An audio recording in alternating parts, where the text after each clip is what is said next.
Hello everybody, welcome back to Fire Emblem Awakening Lunatic Plus. We're going to get started on Chapter 8 today. I think the audio quality should be massively improved. I made a few changes.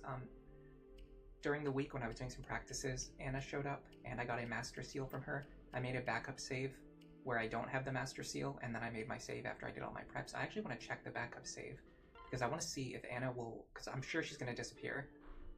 The Anna that I was talking to. I'm going to see if a new Anna will appear. Okay, so this one's still here. I want to see if this one... Okay, I was going to see if this one would perhaps sell a Master Seal at like a discounted rate, because if so, I was going to use that one. If not, I'll just keep... I am going to keep the Master Seal that I bought. Would you consider Chapter 8 to be free? Absolutely. By the way, thank you for being here, Tricky. I might want to boost my own volume. Okay, hold on, let me see if I can do that. Also, thanks for being here as always, Aether. Let me get into the chapter first, and then I'm gonna mess around with the settings and stuff. Alright, let me turn up the audio. I haven't really tested it yet. Oops, that's definitely not right. Is there any way to add gain to it?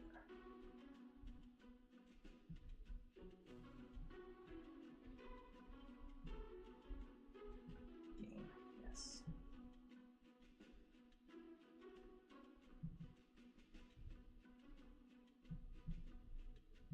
Okay, this should be a little bit louder, maybe, or not.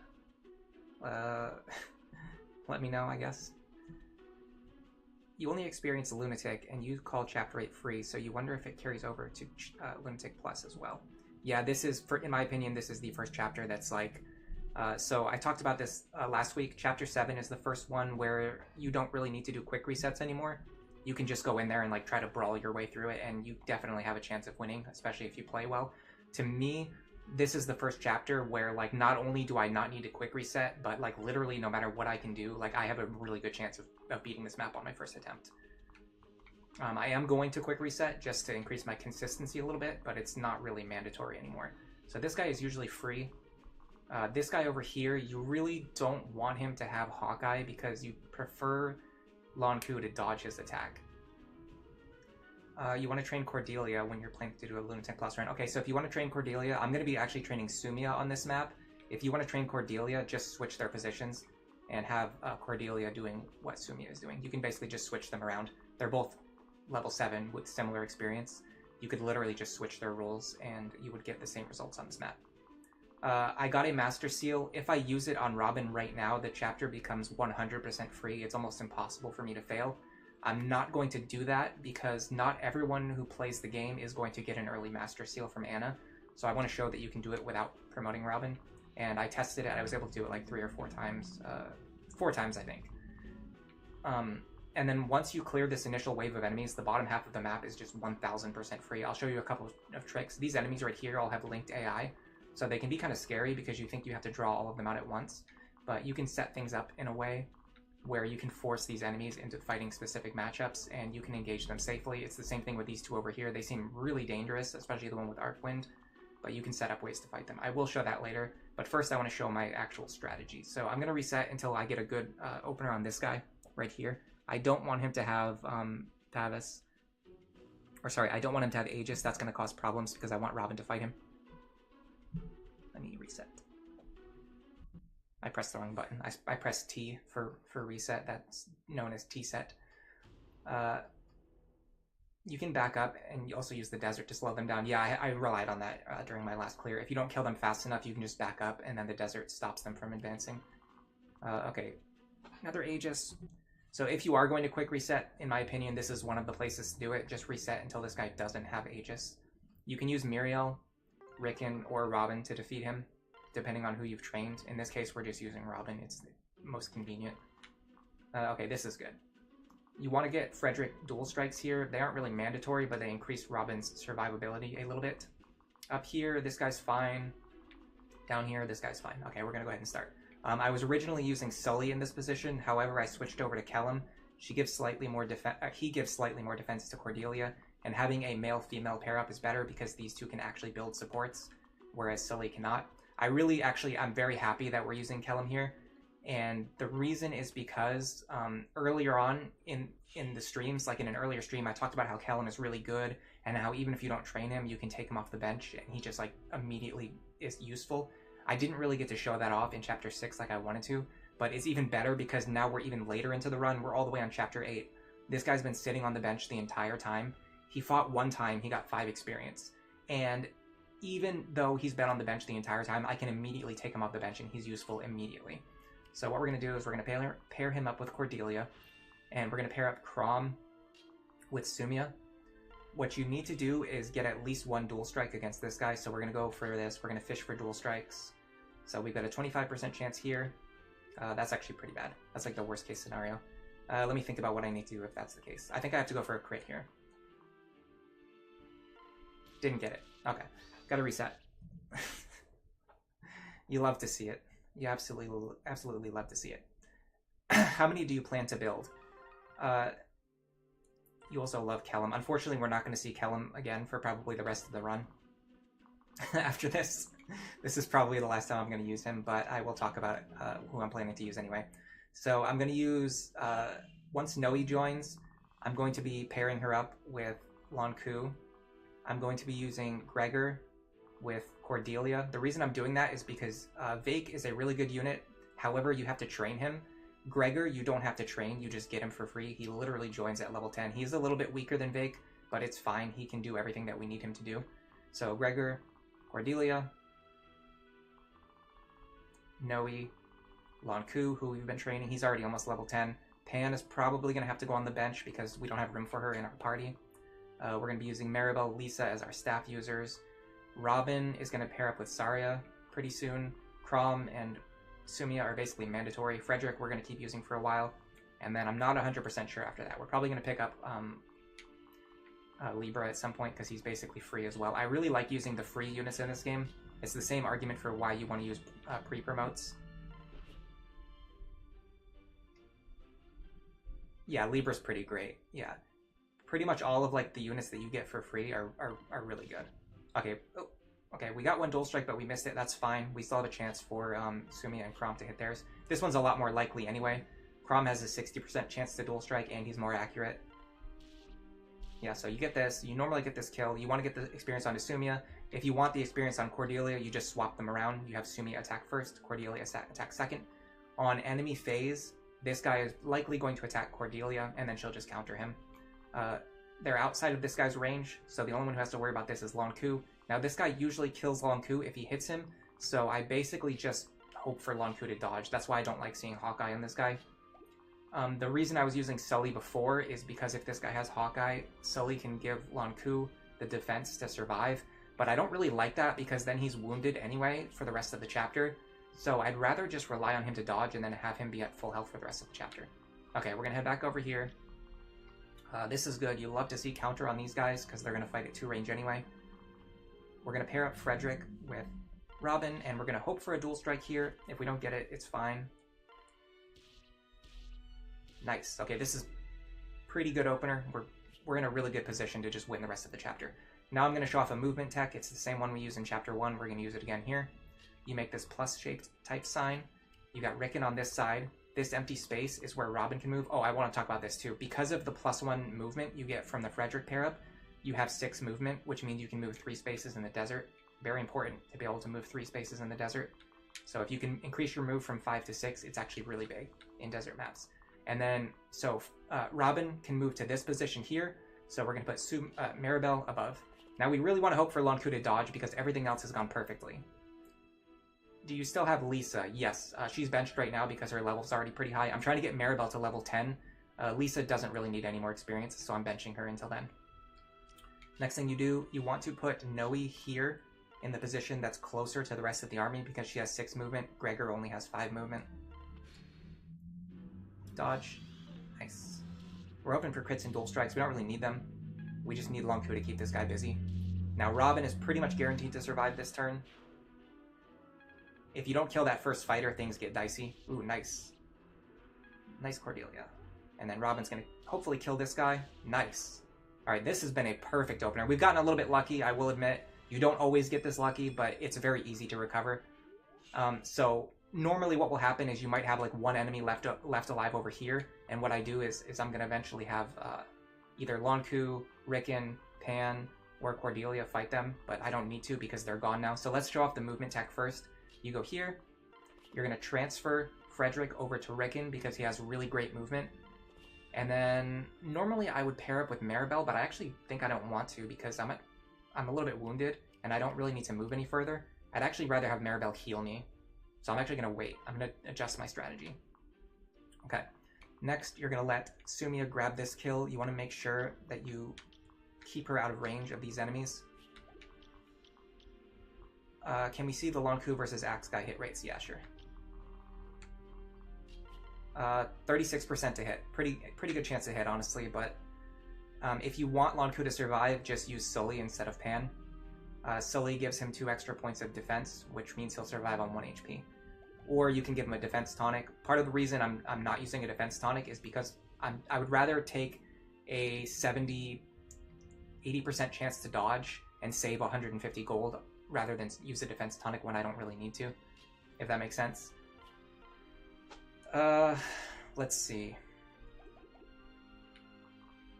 Okay, so yeah, you want to get this kill while keeping Sumia outside of the range of the Cavalier, although you're probably going to kill him anyway. He does have Vantage, so there's a good chance he's going to heal himself for 5. So the Iron Lance is enough damage, even if he heals himself for 5. Yeah, 73% dodge is actually even more because of the 2RN system. Alright, so we'd like to dodge this. Nice. We're getting really lucky. Ooh, free experience on Chrom too. Anytime you get dual strikes, you're basically just generating free experience out of thin air. They're really good. Nice level up too. I cannot complain. I think today's going to be a short stream because we are getting the luck. Okay, so the next thing you want to do is go over here, and from now on, Kellum is going to be our Rickon pair-up partner so that he can fight physical enemies if he needs to, while Cordelia is going to be used to move Frederick across the map. So we're going to run Frederick over here. Yes, we're going to run Frederick over here. This guy doesn't have counters, so we're just going to fight him at 1 range. We're going to equip the Steel Lance for dual strikes.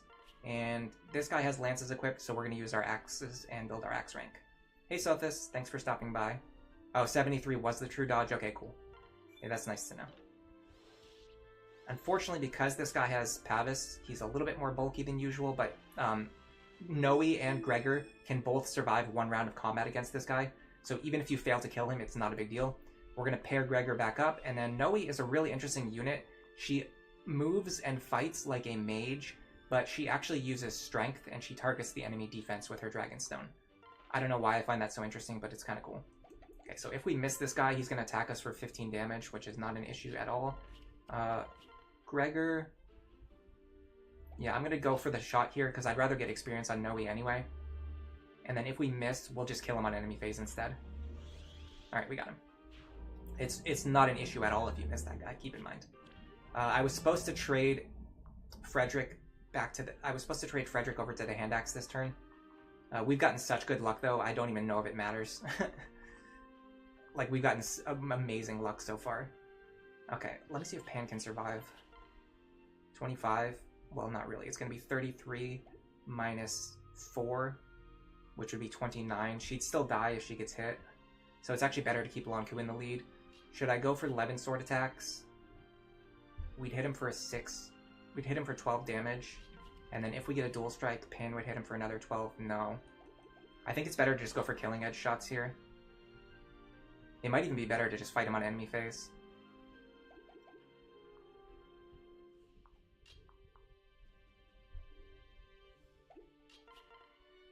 Yeah, I think it's better to actually fight him on enemy phase.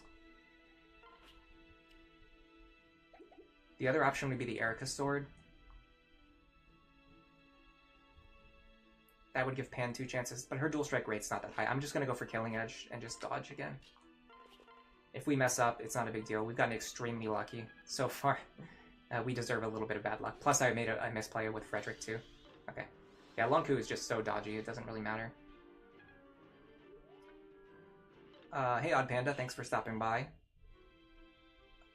If only Mage Dragonstones actually existed. Yeah, I for a little while I actually thought that she used magic. I had to look into it and check like how the Dragonstone formula works, but unfortunately it does use physical attack.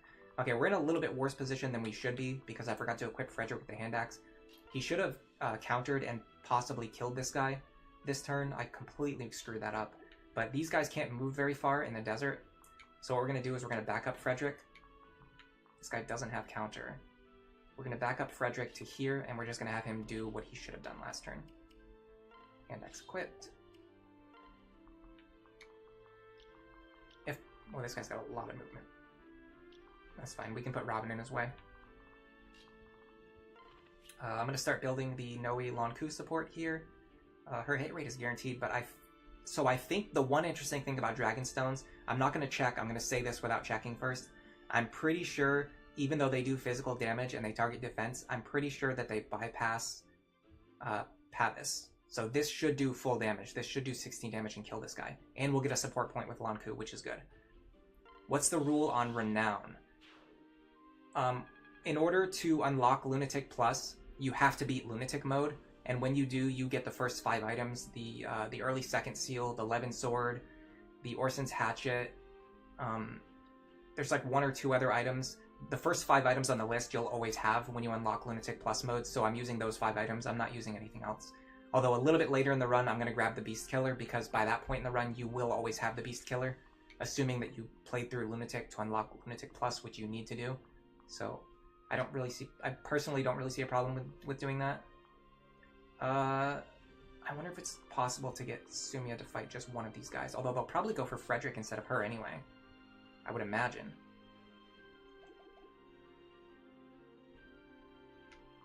He does have the hand axe equipped, yes. Let me just make sure I've got all my units in the good positions that they need to be in. I kind of want to put Robin behind Frederick, but I'm a little worried if 2 mages attack them, what's going to happen? I don't think it's an issue, is it? Neither of them have Luna. No, this one does have Luna. Well, then they might actually be a bigger threat to Frederick. Let me calculate their damage. 43 minus 4 minus 8. I have my calculator right here. 43 minus 4 minus 8 is 31. So Frederick will always survive. 43 minus 4, it's the same exact calculation, minus 4 minus 8. Robin will always survive. So I'm going to put Robin behind Frederick with the Fire Tome equipped. And I'm going to use the Rick and pair up for higher damage. Fire Tome is fine for dual strikes. And then I'm actually going to keep Sumia and Chrom back here separated so they can jump in and help out if they need to. This does mean that my Rickon strategy is a little bit messed up because I'm probably not going to use Callum for the rest of the map. Alright, so let's do this. We're going to split these 2 up. I'd actually rather split them up over here in case I need to retreat next turn. So this is pretty much the last dangerous turn. You want to clear out these 2 dark mages, and if you can get them, if you can kill these 2 dark mages before the physical units make it across the desert, you're pretty much free. All you need to do is just slowly kill these few physical units. So let's see how it goes. Okay, they do want to attack Robin, which is... I would actually rather them attack Frederick, honestly. But it's fine, because I want Frederick and Cordelia to get experience. I don't want Robin to steal all the experience, but this is good because now Frederick's at full health to fight this wave of enemies. Okay, so the tricky part is, depending on how many of them have counter, you have to kind of find an alternate solution to pull them out one at a time. So we're going to start doing that now. So what I'd like to do is probably block them here with Frederick. I want to make sure Frederick can take as many attacks as he needs to, though. So that's a lot. That's another attack there. Would Robin survive? Yeah, they have the same resistance as Frederick. I do find it funny you can't buy another Dragonstone until you beat Chapter 12.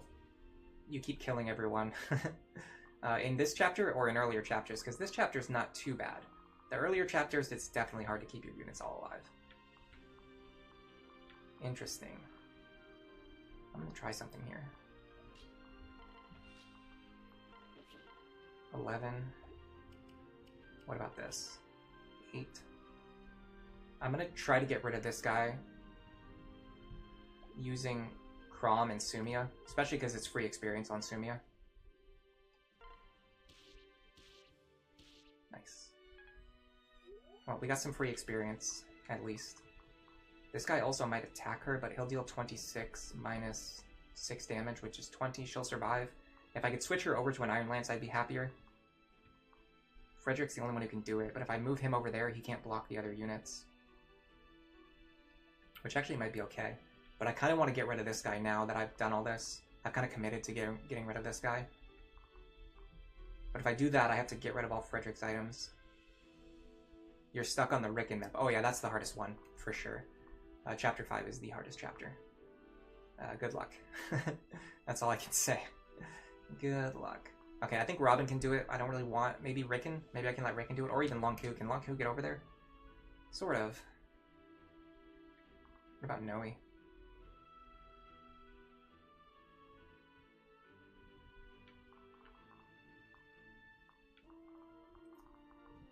I know what I want to do, I just have to think about it. It's weird, I'm so much better at doing this off stream. As soon as I start streaming, I get distracted. I can't think, I can't focus. Do any of these guys have pass? This guy does. This guy does too. But we don't want to draw him out. We want to draw just this guy out, which I'm pretty sure we can. But he has counter, which is really frustrating. Okay, let's think about... I really wish I could get over here and switch her back to an Iron Lance. I was kind of banking on the fact that I would kill this guy, which I shouldn't have done. Okay, I can have Frederick block this square. Okay, this is it. Have Frederick block this square with nothing equipped, so that he doesn't kill himself with counter damage. This is going to change the movement range for a lot of these other enemies. Now, if I can get somebody who can fight these three, or even just these two, yeah, if I can get somebody who can fight these two enemies, I can put them over here, which might in fact be Robin. They both have Luna Hawkeye. That's deadly. Okay, what about... I might have to use Robin for this then. How much does this guy hit Robin for? 33. Minus 8. 25 damage. I can't get enough health. I'd have to use a concoction. But only one of them can move into this square. Yeah, okay, this is the play. I'm gonna go here. I'm going to equip Fire Tome. I'm going to use the concoction.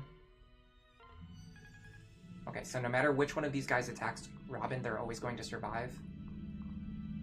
Although, hold on, if they kill this guy and then move him out of the way, then this guy will attack. But I can use an anchor. I was going to use an anchor for this anyway, though. The issue is if this guy moves before the fighter. I'm not sure. If this guy moves before the fighter, then I might be in a little bit of a predicament. Well, he hits for 26 minus 7. He's going to hit Nowi for 19 damage. He would definitely one-shot her. What makes chapter... You thought chapter 6 was the hardest. What makes chapter 5 the hardest?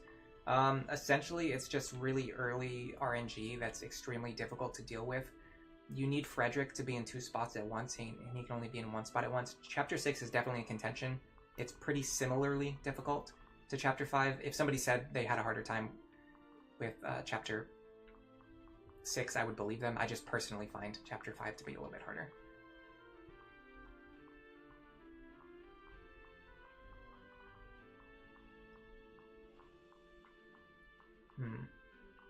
Okay, Pan should be able to survive no matter what. So I'm going to use Pan for this. I'm also actually going to use Pan Gregor. So go here.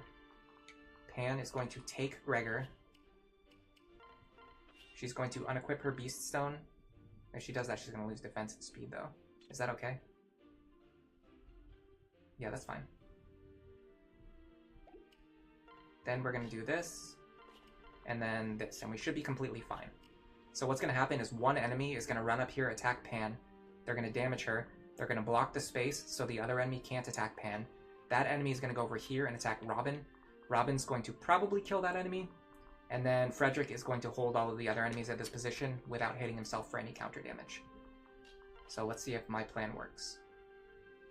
You think your Chrom is very weak, he's still level 3. Oh, why did that happen? I have no idea. Well, Lonqu, you better dodge. Oh, you can't dodge because they have Hawkeye. Okay, I think Lonqu's dead. 1, 2, 3, 4, 5. I should have moved Lonqu back 1 space. That was my misplay. We might be dead here because of a misplay. Let's see. They do prefer to attack Lonqu, and they do kill him, yeah. Okay, that was my mistake. I need to focus a little bit more on the game and a little bit less on reading chat. Yeah, Lonqu died there. But that was my mistake. That was not a Lunatic Plus thing. That was just me being a bad player. Alright, let's check this guy. He looks safe to fight. This guy, safe to fight. This guy, safe. Okay, we're good. I'm just going to show off the opener again. A lot of people have just showed up too, by the way, so this is a good time to go over the opener again. We just failed because I made a misplay. I didn't count the enemy movement range. I just moved Lonqu back 1 space instead of 2. Okay, so this is our opener. We're using Chrom here with Cordelia and Chrom with Sumia. If you want to train Cordelia, just switch the positions of these two. In my case, I want to train Sumia, so I'm having Cordelia go first. She flies over here. She's going to fish for hits and dual strikes. She doesn't get them. Next, you're going to have Sumia go here. Also, she's going to fish for hits and dual strikes. She gets it. She normally gets it, but if she doesn't, it's okay. The run's not completely over. Here, we're basically relying on Lonqu to just dodge this guy's attack with the pan pair up. You don't have to do this. I'm doing this because I want to save a defense tonic. If I wanted a more consistent opener, I would use a defense tonic on Lonqu. By not using one, I'm saving gold. That's the only reason I'm doing this. These guys are a little bit more dangerous this time, so we're really hoping for the Frederick dual strike now. Last time it didn't matter if we got it or not. This time it kind of matters a little bit more, because these guys are a little bit more dangerous. Let me check their defensive properties. I'm thinking of using the Thunder Tome, but I think I'll just stick with the Fire Tome.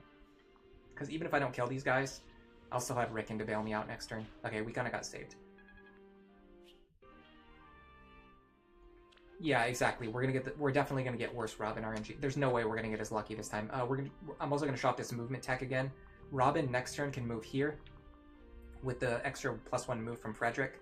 So what you're gonna do is you're gonna put Rickon to the right of them and Maribel to the north of them. So next turn when Robin moves here, we're gonna use a movement tech to boost Robin and Frederick's movement both. Next thing that I want to mention is Nowi. Make sure she goes here into the furthest away square. She has more movement than Gregor, so you want her to be further ahead. Alright, Lonqu dodge. Nice. Yeah, we did much better against this guy too because he didn't have Pavis this time. Okay, that guy I think was guaranteed to hit us. This not bad. Yeah, we're getting definitely worse RNG, worse opener RNG, but it's still manageable. We just need Robin to survive on 1 HP. Frederick, oh, okay. So yeah, we definitely got the much worse Robin opener this time, which is good because it's going to give me a chance to show off what you can do on the left side of the map. We got the better Lonqu opener though, and that kind of frees him up to do other things. Let's get this out of the way first though. Because this guy has Pavis, you can take him out with Chrom's bow instead of using Sumia's attacks. So let me see about doing that first. I'm going to try to do it. I'm actually going to stay in this position. Equip the Iron Lance. Okay, if we hit him, we're going to hit him for 10. He's going to heal himself for 4, and then we're going to hit him for 10 again. So that's actually not going to kill him. So we're really hoping for a Sumia dual strike here, or to dodge his attack. Okay, we got the dual strike. Dual strike man gets his dual strike. Yeah, I'm playing around the Nosferatu. I'm not playing around it, but I'm planning for the Nosferatu heal. I'm thinking about what I would do if he did heal with Nosferatu. The thing is, it's not a guaranteed kill, but if he doesn't get the kill, then I just let I let Rickon get the kill, or I let Chrom get the kill, or I let Cordelia get the kill, or I let Frederick get the kill. There's just like, you have to like think about how to bail yourself out if you get unlucky, basically. Okay, this guy is the next most dangerous enemy. The big problem here is that this guy can now reach the spot where Frederick is going to be standing next turn, so you do have to take that into consideration. Okay, so let's do the same as last time. This time Robin is way too weak to survive, so we're definitely going to transfer Frederick over, and then we're going to pair up with Maribel. We can't afford to leave Robin in this position like we did last time. I'm going to put Rickon over here this turn. No, I'm not. I'm going to keep him over here. Switch out. We're going to keep Rickon in the lead because he actually has higher movement on this map. And then maybe I can put Frederick here. Let me check the movement of the other enemies. What happens if I put Frederick there? What goes different? 1, 2, 3, 4, 5, 10, 10. Actually, I think I'd rather have Frederick draw this guy out anyway. So let's do that. What about this guy? What does he have? He has counter, so I want to hit him with Nowi first. Like this.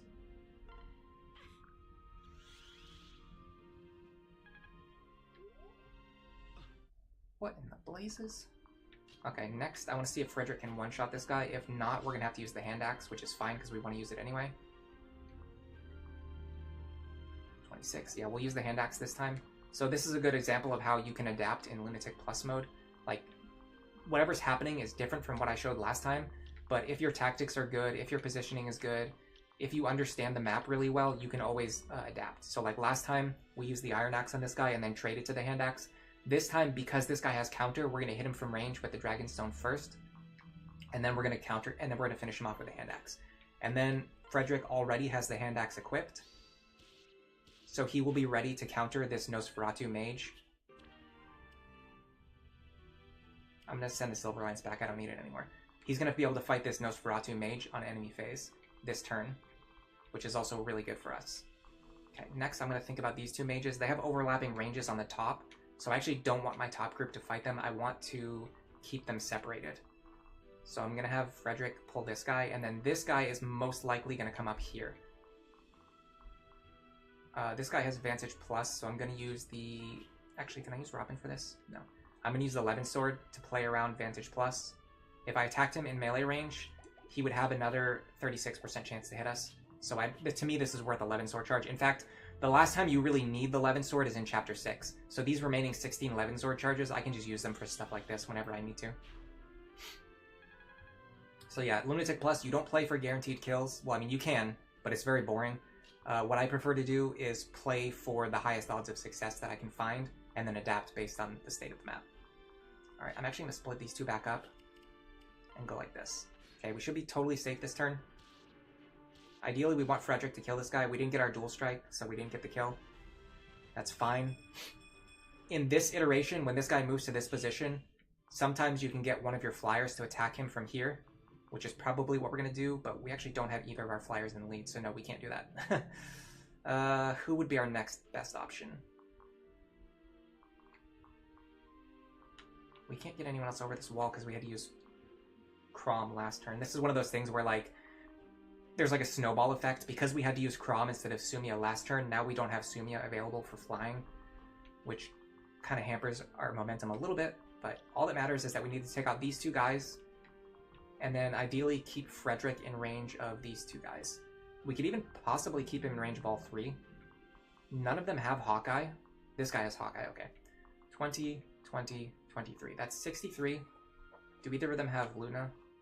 No. Okay, let's calculate what Frederick's combat looks like. 63 minus 8 minus 8 minus 8.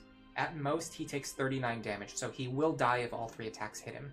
What are their hit rates like? Less than 50%. Significantly less than 50%. Okay, if we need to, we can risk Frederick dodging some attacks here, but ideally what we would like to do is be able to take out both of these guys.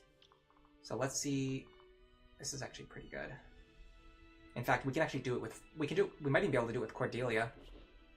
What does her combat look like against these guys? No, because she took damage earlier. If she was still on full health, we could use her for this.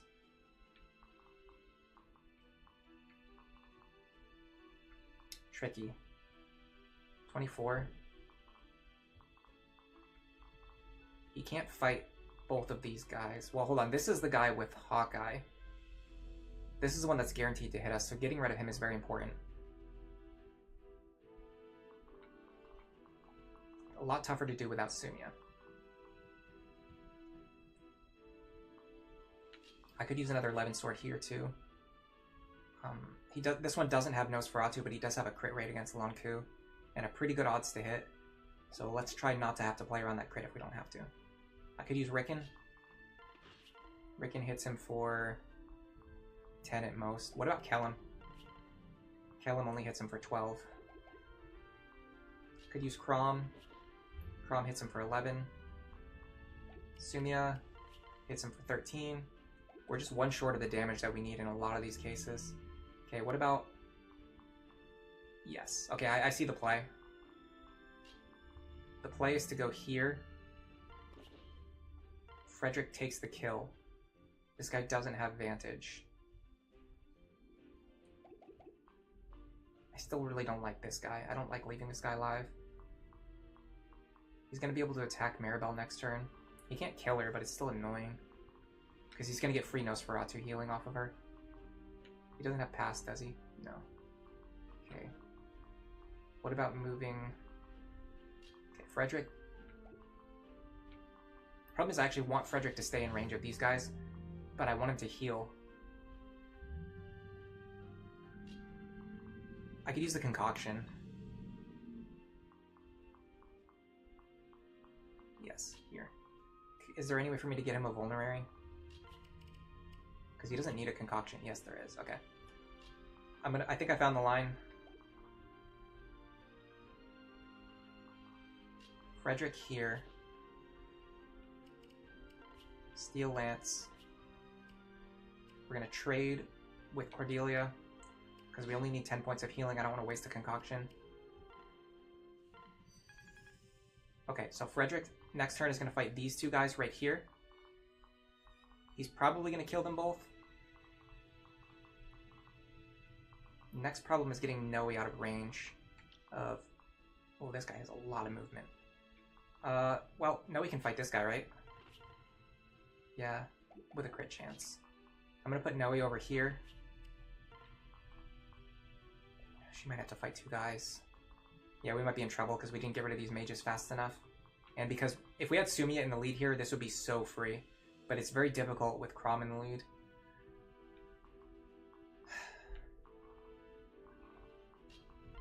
I'm going to put Chrom here, just in case he might bait out attacks with anchoring strategies. Because he should have less resistance than Nowi. Actually, no, he has more. Okay. Can we get Lonqu to kill this guy?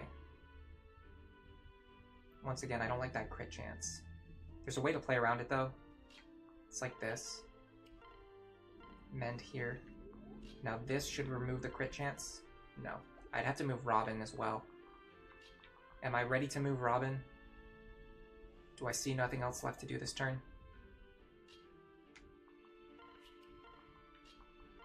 Yes, okay, that gets rid of the crit chance. We're gonna take 16 damage. We're actually gonna take 20, less than 21 damage. We're gonna take 19 damage, and then we're gonna kill this guy. Dodging is even better. Okay, let's see what this guy in the front does, because I think that's gonna depend on whether or not Nowi is in danger. I don't know why I didn't move Sumia back into the lead, by the way. That was a buffoon move on my part.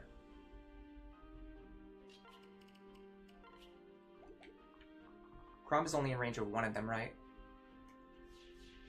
Yes. I'm gonna do this.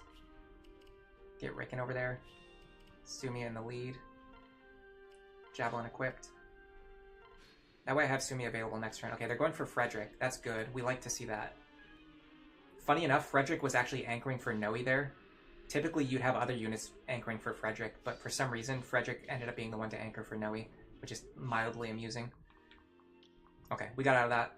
The reason that worked is because the enemy who could attack Nowi actually went for Frederick instead, first, because he can do more damage to Frederick. Slightly more. It was actually a minor difference. It was 1 point of difference, but I won't complain. So he went for Frederick first, because he could deal damage to Frederick. Frederick killed him. Now there's only one enemy who can reach Nowi. That enemy goes for Nowi. And then the last enemy who can only reach Frederick goes for Frederick.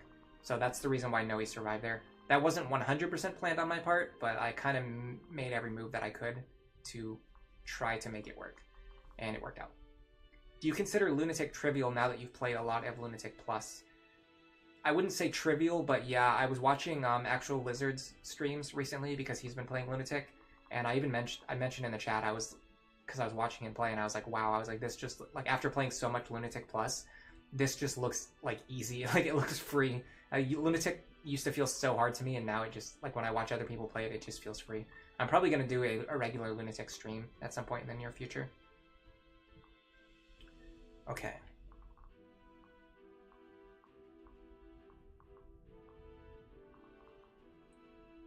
Let's think about cleaning up these last two guys. Yeah, see, we're in a much worse position now because of these dark mages. We didn't get rid of them fast enough, and this ended up, like, forcing us to back up our army to the point where now we can't, like, set up quickly to block all the incoming physical attackers behind them.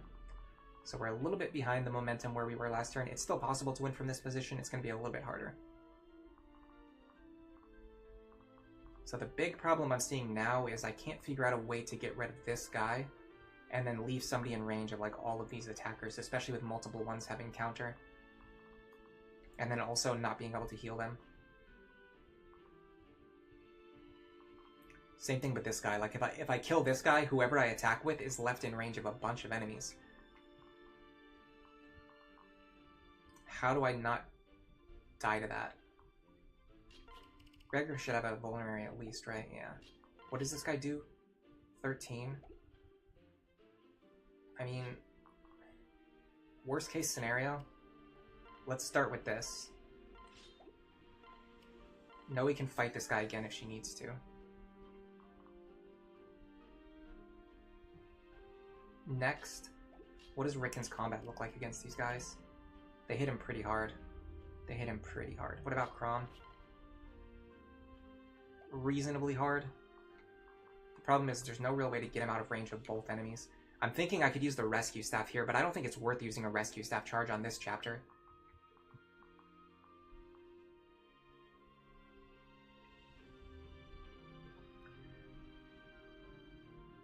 After doing a lot of Lunatic, you think it's pretty easy to solve, but going into Lunatic Plus is really difficult. You had to reset a map a ton of times, but you didn't feel like you made progress because of the enemies changing skills every time.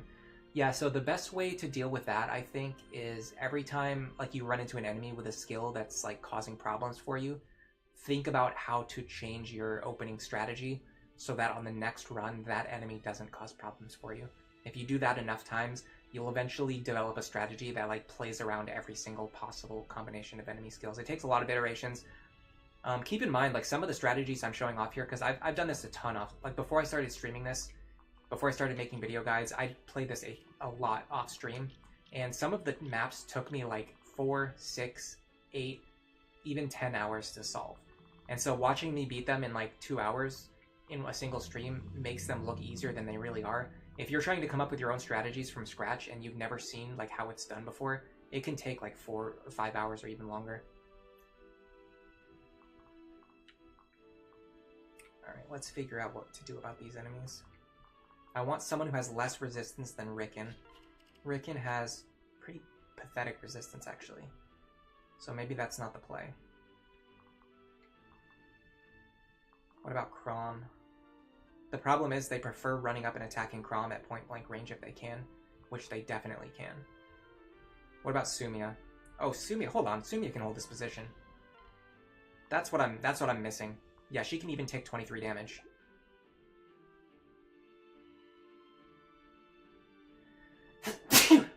Excuse me.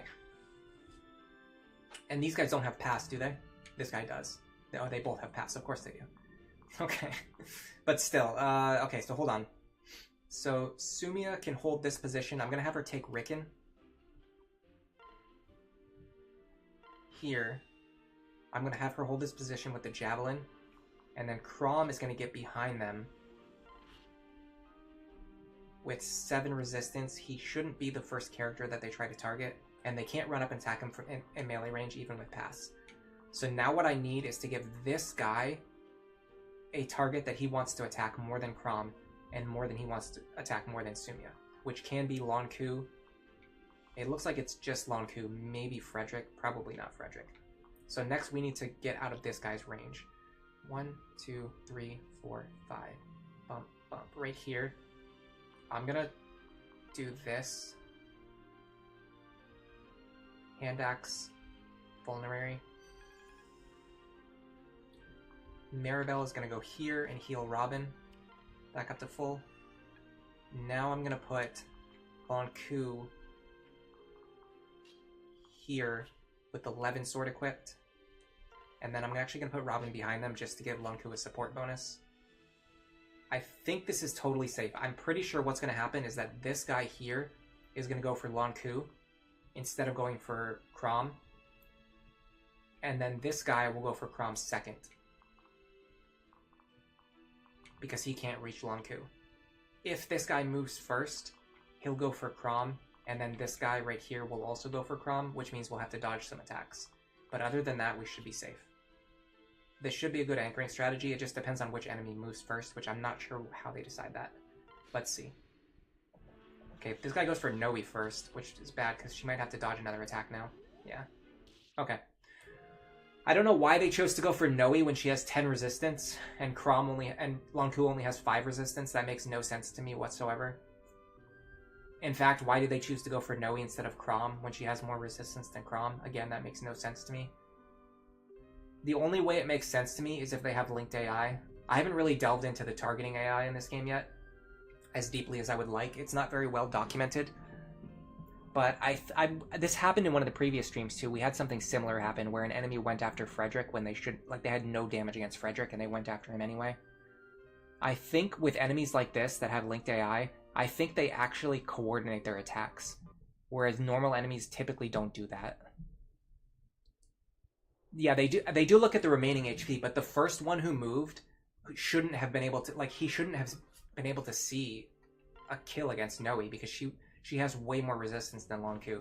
She has way more resistance than Chrom. Although because her max HP is low, they might have been using like the percent damage against her. That might actually be what it was. We're gonna have to play for a crit here. Actually, we can't because he has. Yeah, we can't kill this guy. If this guy gets counter and Pavis, you just have to reset. You can't kill him. Even if you counter, you won't deal enough damage to one-shot him, and then you'll just kill yourself. I really think Pavis and Aegis are the most difficult skills to play around. I think counter, like, there is strategy you can use to play around counter. This guy having physical protection is also a problem. So we're going to reset. Plus, that guy's also unkillable again. I think, like counter and Luna Plus are dangerous and scary and difficult, yes. But there is counterplay to them. With Pavis and Aegis, if an enemy has them and you can't kill them, there's no counterplay. The only thing you can do is just reset. Which is kind of frustrating to me. We're getting really bad enemy skill configurations. Yeah, we don't want Hawkeye in this guy either. Gonna do some quick resetting until I get a configuration that I think is playable. I feel like the attempts always take longer on stream than they do for me to do off stream when I'm recording footage for my videos, but at this point I've just accepted that. Especially when it comes to enemy skills, like, I swear it to you, when I'm playing this off stream, like, the enemies, they just, like, they don't have, like, the dangerous skills, and, like, my strategies work always, like, on the first attempt. And then as soon as I start streaming, you'll get, like, 5 strings in a row, where, like, one enemy will always have the skill you don't want them to have. Okay, this looks good. This looks... We're gonna have to fish for a counter on this guy, but we'll do it. This is the same thing I showed off in the last chapter, where using the Killing Edge and using Lonqu is a way to play around counter by using high variance gameplay. So in the worst case scenario, if this guy rolls counter, let's say we were using Vake instead of Lonqu. If we were using Vake instead of Lonqu and this guy rolls counter, it's just an instant game over. However, if we're using Lonqu and this guy rolls counter, there's like a 40% chance to not get an instant game over. So it's only a 40% chance, but it's better than instantly getting a game over, in my opinion. That's why I like high variance characters like Lonqu. Okay, we're gonna go for our double dual strikes again. Same thing as last time, we got the dual strike, but we missed. Which is funny, because Kellem's actually pretty accurate. Kellen is surprisingly accurate. This is the true Lunatic Plus experience, yeah. You think you have it all planned out, but different skill. It's not even, yeah, I mean, it's not even just different skills, but it's like they're getting the exact skills that I want. Okay, this is actually a good configuration. We have a pretty good chance to dodge these 2 attacks. We want to either dual strike here or dodge this guy's attack. Either configuration is fine. You can also use the Fire Tome. Frederick? Okay, this is fine. It's not ideal, but it's workable. I might use... I haven't been doing this before, but I'm considering the merits of using Rickon to draw this guy out. Is it worth it? It will increase Robin's survivability, but we're going for a crit opener anyway, so I'm just going to go for... Plus, we kind of need them to be over here to transfer Frederick next turn. I'm going for a risky opener anyway. Let's see if we get lucky. A lot of people coming directly from YouTube, by the way. That's a very good sign. That means YouTube is actually recommending my video to people. Okay, we need a crit here. We didn't get it. We need a crit here. We didn't get it.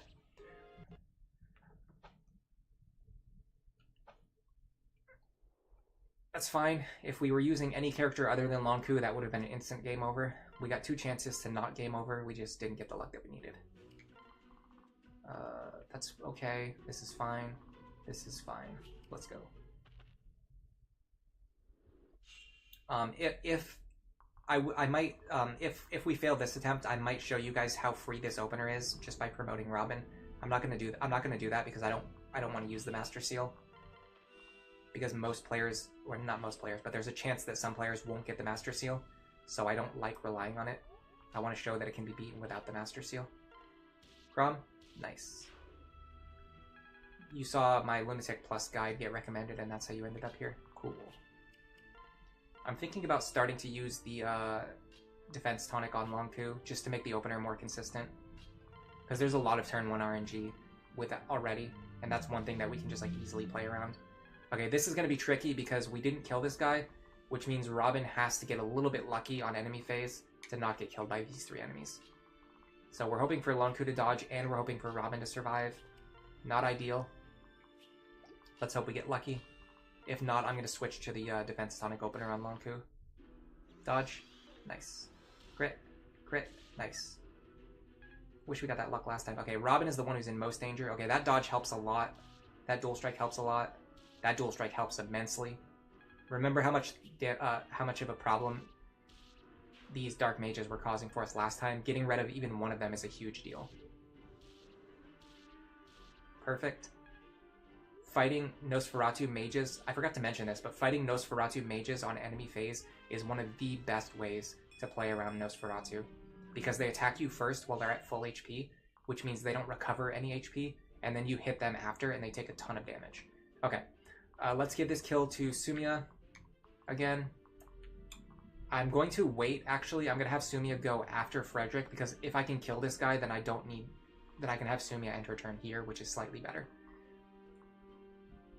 Because this guy got counter again, we're going to do the same strategy as last time. We're going to have Nowi attack first, like this. Her hit rate is a little bit shaky. Nice, that's okay. Free weapon experience on Gregor. Okay, we're going to do same thing as last time. In fact, can we keep Robin in this position? No, we can't. Well, actually, can we? 11 damage? Yes, we can. But do I want to? The problem is Maribel, I want to move her back, but I won't be able to. Alright, let's just do that. Let's just do the opener that we know. Go like this. Pair up with Maribel. We're going to have Lonqu take care of this guy. Can we one-shot him? No, we're going to use 11 Sword again. Like I mentioned before, the last time you absolutely need the 11 Sword is Chapter 6. So all of the remaining 11 Sword charges you can use for situations like this to play around enemies with that you don't want to fight at one range with Lonqu. If we can get Lonqu to level 10 before the end of this chapter, I might actually promote him. I might early promote him. I'm very, very strongly considering it, especially because it will give him bow access for the next chapter, which is a huge deal. Alright. Rickon. Let's go here. Transfer Fred. End your turn. Fred is going to go here. Steel Lance. Hand Axe. This is a guaranteed kill. He's going to counter the last Dark Mage. So, this Dark Mage here, we're going to fight him on enemy phase. Either Nowi or Frederick is going to fight him, it looks like. He should go for Frederick. I don't know why he would go for Nowi. Maybe he'll go for Nowi. It doesn't matter if he goes for Nowi. Does this guy have pass? He does. If this guy has pass, then we have to use the Javelin anyway.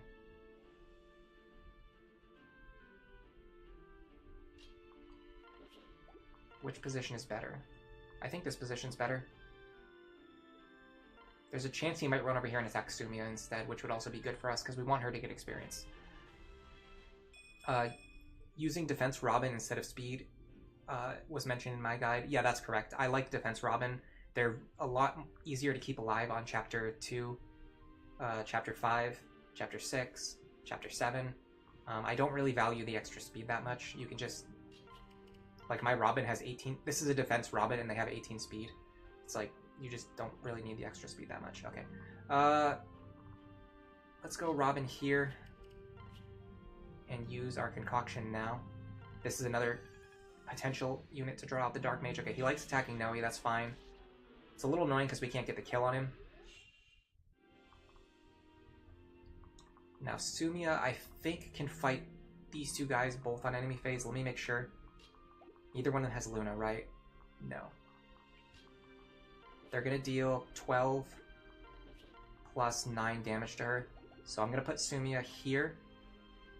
Let me keep her out of range of the physical attackers, while keeping her in range of the magic attackers. Neither one has counter. This one does have counter, okay. Because this guy has counter, I'm going to have Sumia end her turn here. Because if I put her here, there's only one valid space in front of her, and there's a chance that the counter enemy runs up and attacks her at point blank range. This happened to me one time during my testing. I ended Sumia's turn here and had her attack over the ledge. But the problem is that this guy, after this guy moves into this spot, this guy will sometimes move into this spot and attack her at point blank range, and then she kills herself with counter. By putting Sumia here, immediately next to this Dark Mage, it creates a bunch of spaces around her where the Dark Mages can move, and they can attack her from any of these squares, so she won't hit herself with counter. This should be a guaranteed kill. We're going to have 2 Javelin charges, and then the Javelin's going to break. In fact, let's trade with Cordelia while we're here. Let's get the Javelin with more charges. Okay. Sumia is set up to counter these Dark Mages on enemy phase if needed. We would prefer for Sumia to fight them so she can get experience. But most likely, we're going to have to at least... We probably cannot get out of both of their ranges. Let's check. 1, 2, 3, 4, 5. Oh. Okay. Yeah, Nowi can actually get out of their range, so I'm going to do that first. Put her here. Next, I'm going to move Frederick back here with Cordelia in the lead this time. Switch like this. So we have flying utility next turn. Okay, one of them can now reach Cordelia. I think it's this one. 1, 2, 3, 4, 5. Bump, bump. No, I don't think any of them can reach Cordelia. Why is that space highlighted? Oh, it's not. My eyes were just playing tricks on me. I was wondering why the game thought that that enemy could reach Cordelia when I knew they couldn't. Okay, we're going to heal Cordelia up to full. Can we do it with the heal staff? Close enough. And then I'm going to switch Lonqu over to Nowi. Okay, we should be guaranteed safe. Sumia is going to fight and kill both of these Dark Mages this turn. Rickon, go pick up this item while you're here. I think it's a rescue staff. Yeah, this is where you get your second rescue staff, which is really good because we barely even used our first one yet. Okay, the next one should hit us for 9 damage. We should be totally safe here. There you go. Dual strike there would have been nice, but you live and you learn. Okay, so the next problem is we didn't get rid of this Dark Mage yet. I can definitely pull him over to the left with either Cordelia, or with either Sumia or Chrom. The problem is the physical attackers and the fact that the mage can move really far. I think we can set up a fight where we fight just this guy and this guy. But this guy has counter. I hate when this guy has counter. This is like the worst one to have counter because he's right in the middle of the enemy group. And his range always overlaps with the front 2 attackers. Like there's no way to separate these attackers. We could fight just this guy. I'm pretty sure even Cordelia can fight him, right? 22? No, he one-shots her, even with the Frederick pair up. That's nuts. What about this square? Does he reach that square? Yeah, he does.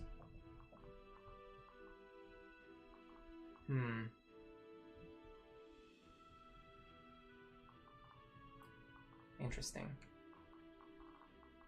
I could back up for one turn and sandbag because all of my units are at the edge of enemy range anyway. But then the problem is I end up getting pushed into the desert over here. I won't have much mobility. How powerful do you consider Galeforce to be? In my opinion, it's one of the most important tools for Lunatic Plus play, along with the rescue staff. But it's not for the reason that most people use it. It's for a completely different reason, which I don't want to talk about too much because I want to show it off in a later chapter video.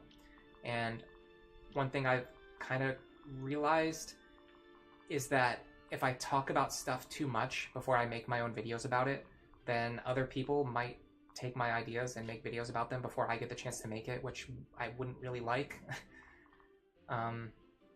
Like, I like sharing information with other people so other people have it, but I would be a little bit frustrated because I'm very slow at video editing. I would be a little bit frustrated if somebody else like took my ideas and made videos about them before I was able to make my own videos. So I don't want to talk too much about Galeforce, but it is an incredibly powerful tool. All right, let's get back to business. Enemies with pass. This guy has pass. Can we separate just him out? Probably not, because this guy could go around him as well. This is tricky.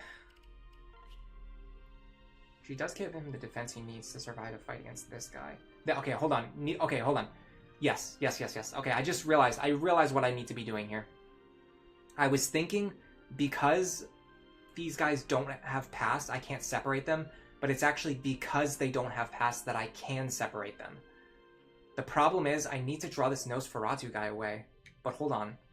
None of these guys can reach this square here, so I can have Sumia attack from here and get the kill. Yes, she should be guaranteed to survive. Let me triple check that. Okay, this is perfect. We can eliminate this guy with Sumia and get her some free experience.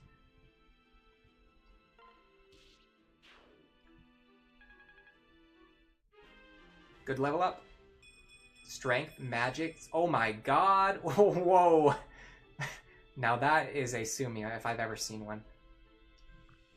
You also had plans with Galeforce before you started Lunatic Plus, so you wonder what tips I would give. So yeah, you definitely... Okay, so here's the main tip I would give. This is not like your infinite grinding GameFAQs tier list Lunatic playthrough where you want to get Galeforce onto every unit. Number one, it's not possible. Number two, it's not really that valuable. So the goal isn't to have like 10 Galeforce units. The goal is to have like 2 or 3 really, really good Galeforce units. That's the first tip I would give you, is pick who your 2 or 3 Galeforce units are going to be and do everything that you can to make those 2 or 3 units as strong as possible, especially with, number one, removing enemies, and number two, they need to have a good S-rank support partner. So this is going to be the first 6 units of your army, is going to be Galeforce user 1 plus their S-rank support partner, Galeforce unit 2. So here, let's go through it. So for example, Sumia is going to be a Galeforce user, plus Chrom is going to be her S-rank support partner. Cordelia is going to be a Galeforce user. I'm thinking Gregor as her S-rank support partner.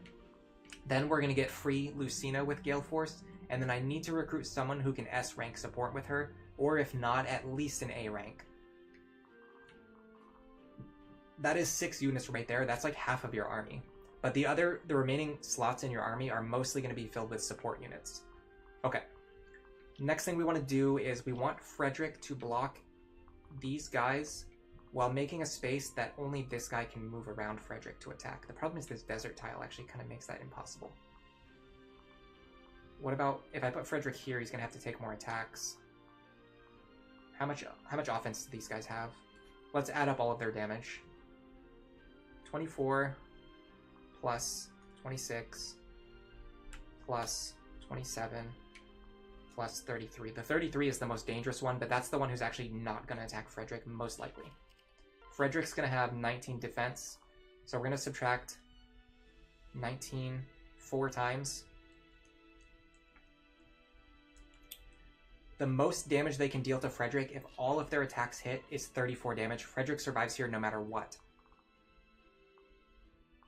In order to play around counter, we have to keep our other weapons unequipped. That's the most annoying part here. We can't have Frederick do any enemy phase aggression. Now, because Frederick is standing here, only the fighter can get around him, which means we can use an anchor strategy. We can put Lonqu next to the... We can put Lonqu in range of this fighter, and this fighter will attack Lonqu. Now, because we have the Nowi pair up, this is the reason why I'm doing Nowi with Lonqu. With the Nowi pair up, Lonqu survives on just 1 HP. And because Lonqu will survive on only 1 HP, it massively increases the chances that this enemy will attack Lonqu instead of Frederick. Because he wants to deal as much damage as possible, and leaving Lonqu on 1 HP is definitely pretty close to as much damage as he can possibly do. I'm going to have Gregor hang back, and my other units as well. I do want to do this, just to give a better support bonus to Lonqu. Now, what do I want to do with Rickon? I'm going to move him back 1 space so he can reposition as much as he needs to next turn. Okay, so these enemies should start attacking Frederick. That's fine. This is exactly what we want. We want crits here. We didn't get crits. We didn't get dual strikes. That's frustrating. Now, the other enemies should be potentially, or at least partially, walled by Frederick. Yes, we're seeing that happen now. These enemies actually are trying to attack Sumia, which is great. I didn't plan for this, but this is great. This pulls them away. This is going to make it so much easier to clear the rest of these enemies. Look at this. We are totally free. We don't have to worry about these 2 guys at all. We only have to worry about these guys right here. I wonder if Chrom can do some work against this enemy. Let's focus on the other guys first. We put our Silver Lance away, so we can't one-shot this guy anymore. So let's focus on the enemies that we can kill. Keep in mind we can get free damage against this guy with Rickon, although our hit rate is pretty dumpster. 74. We'll do that early in the turn if we think that we need to. I really wish Lonqu had gotten just a crit or a dual strike here, but that's fine. Robin can clean this guy up. Yes. And then if Robin cleans this guy up, this guy has pass. This guy has pass and counter, so we have to get rid of this guy. This guy having pass and counter is definitely the biggest issue. Can Sumia double him? She cannot. But she could definitely chip him down. Can Sumia survive a round of combat with this guy? Not in her current state. Oh, what about Chrom? Yeah, this guy deals 26 damage. 26. Chrom has 38 effective HP. Okay, I'm seeing the line. I'm seeing the line here. It's a little tricky, but I think I see it. So what we're gonna do is we're gonna have Chrom actually attack. I'm gonna go for Killer Lance. No, I'm gonna go for Iron Lance here because it's actually not that important if we get this kill. Chrom is gonna go for this attack. Well, hold on. What will the Killer Lance do? 24 plus 12 is 36. Okay, I'm actually going to go for the Killer Lance here just because even without a crit, this will one-round this guy if we get a dual strike at all. So let's go for this. There's a good chance that we can actually eliminate this guy right now. I don't know why that happened. Probably has something to do with Sumia not having the strength bonus from Chrom. That's fine though. Like I said, even if this guy survives, it's not a big deal. Okay. Next. This guy having counter. We have to make sure this guy having counter is not going to cause a problem for us. We can actually hand axe him. Him having physical defense is a problem. These guys have like the exact orientation of skills that I don't want them to have. 25. And how many enemies do we have left? 1, 2, 3, 4. How many actions do we have left? 1, 2, 3, 4, 5. We really need to kill like 1 enemy per action here, which is very tough to do because this guy and this guy are both difficult to kill with a single action. Chrom has 18 speed. Chrom doubles this guy. Sorry, Robin. They can also deal 15 times 2 damage. They could actually deal even more damage potentially. I think Robin can get rid of this guy right here if we can get them into position. This guy's a problem. This guy having so much HP is a problem because we need Robin to get rid of this guy, but they can't. Oh, what about... This might actually help a lot. What's the most damage we can get? 15? I'm gonna start with this.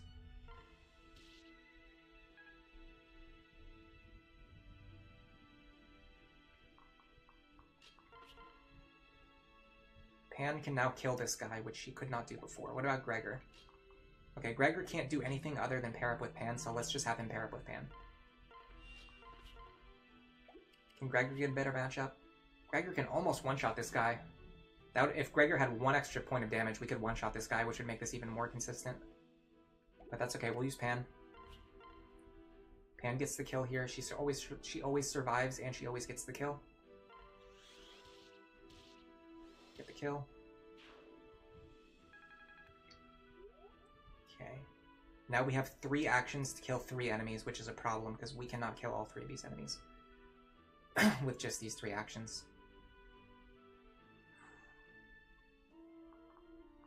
This guy right here is such a problem. This guy's an absolute menace. Okay. This guy having pass is a huge issue too. If this guy didn't have pass, it wouldn't be as...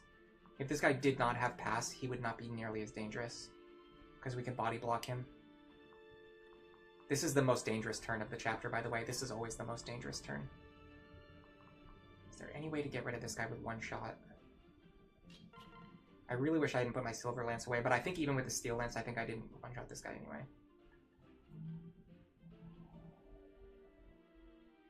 Okay, I have an idea. I have a pretty good idea. Let me...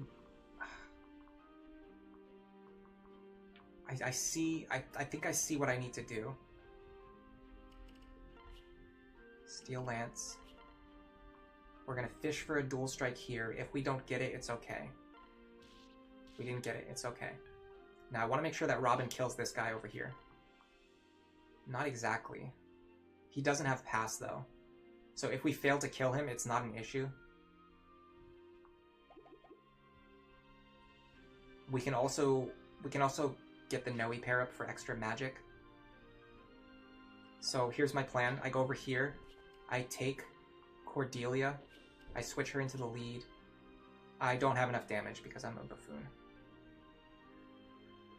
I really should have checked my damage before I moved instead of checking my damage after I moved. That was a complete nonsense play. Don't be like me. Check your damage before you move. I literally could have moved her into the other spot. To the left and had her attack the other guy who only has 1 HP if I knew that I wasn't going to have enough damage for this.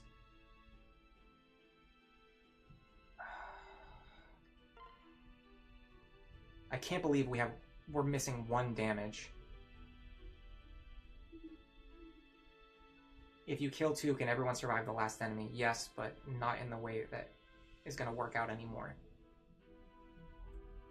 I could have made it so that my units could survive against the Cavalier if I kill these 2 Myrmidons, but now I can't kill the 2 Myrmidons. I mean, attack him anyway, I suppose.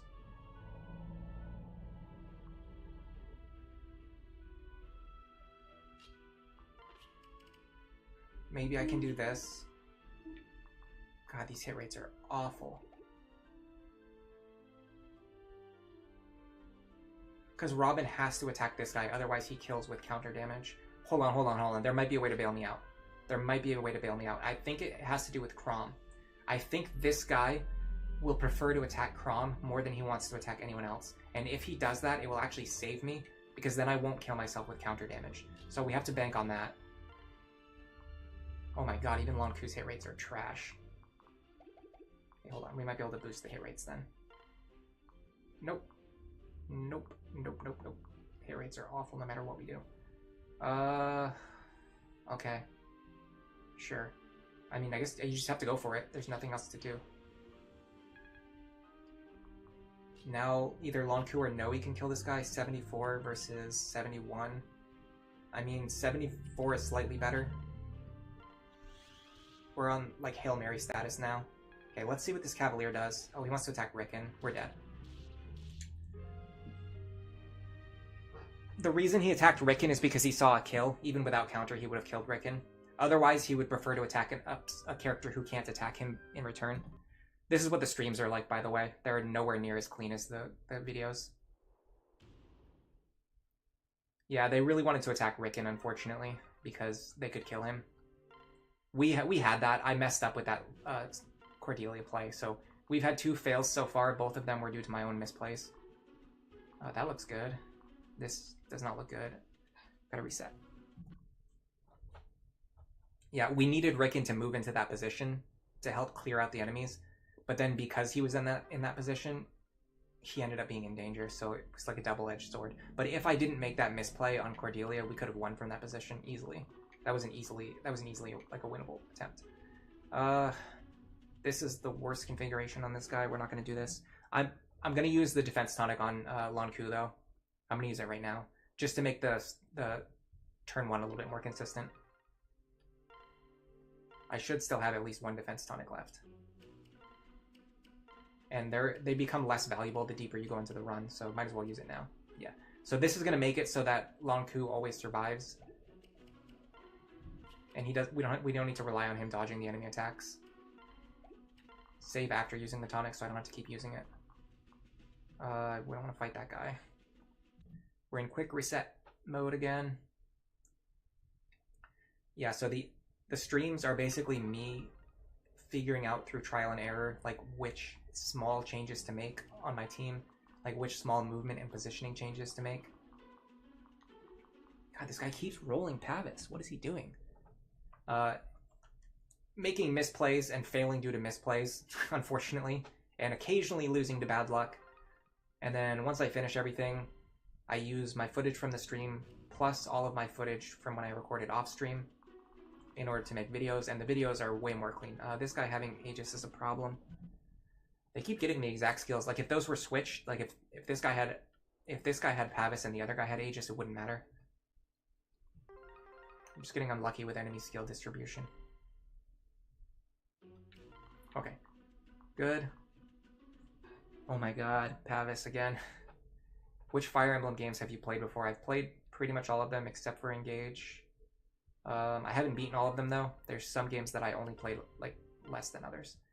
You do like my turn 1 and 3 strats. It feels very consistent, but after that, it's mostly improvising depending on the turn 1 to 3 results. Yeah, once you get to turn 3 on this map, you have to improvise. This is an interesting map because usually like turn 1 is the hardest turn, but in this map, I would actually say turn 3 is the hardest turn, which is a little bit unique for a Lunatic Plus map. Turn 1 and 2 is more just about like the randomness is going to determine how messy turn 3 ends up being. Alright, we're going to go for the dual strikes on the right first because they're a little bit less consistent, especially if this guy gets avoid plus 10, which he did. Chrom has been really good so far this stream. Nice. Chrom is really performing this stream. Cannot complain. Okay, so this is the reason why we use the defense tonic now. This guy cannot kill Lonqu even if we fail to dodge. So we're making our opener a lot more consistent on turn 1. We're going to use our Fire Tome here. Hoping for Frederick dual strikes. If we don't get them, it's fine. That's okay. It just makes it a little bit harder for Robin to survive. And then if you have the Master Seal and you use it on Robin, they not only do they always kill this guy, but they always survive. So it makes the turn 1 opener even more consistent. On turn 3, they're all spread out, but after that, they all clump together for that big turn 4 push. I do like the strategy I found out that I found last turn with having Sumia over here to finish off the weakened Dark Mage, and none of the physical attackers can get around this hill and attack her. That's actually really good. And then the fact that it also draws the Cavaliers away, which buys us an extra turn, I'm definitely going to try to use that on the future attempts, and I will absolutely include that in my video. If I can get it to work consistently, I'll definitely mention it in the video. Nice.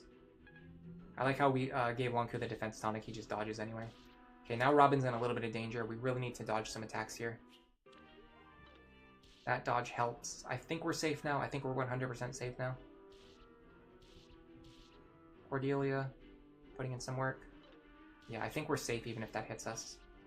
Nice. Okay, the left side opener is really consistent this time. That means this is probably going to be the winning attempt. Yeah, this is looking very much like a winning attempt. We're going to have Sumia get this kill.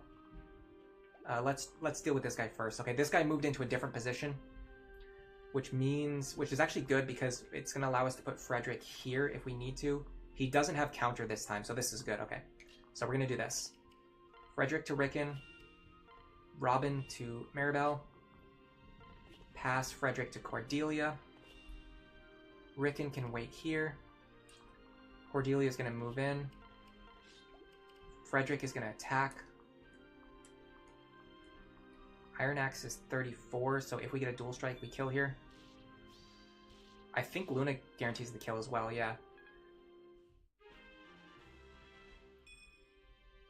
Wow. That is probably the worst Frederick level up I've ever seen in my life.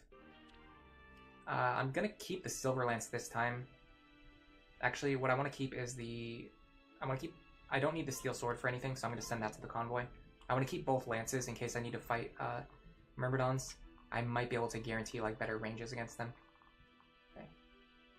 So now this enemy can actually reach Frederick, which is actually good because we can trade him over to the Hand Axe, and he can probably kill or wound this guy on enemy phase. And then also, what we can do is we can move Nowi. We can separate her from Gregor and move these two further on the next turn. Now we need Sumia to pick up this kill, which I'm pretty sure she guarantees. Let me check our damage. So we're going to deal 17. He's going to heal himself for 5, and then we're going to deal another 17. Oh yeah, this is an easy kill.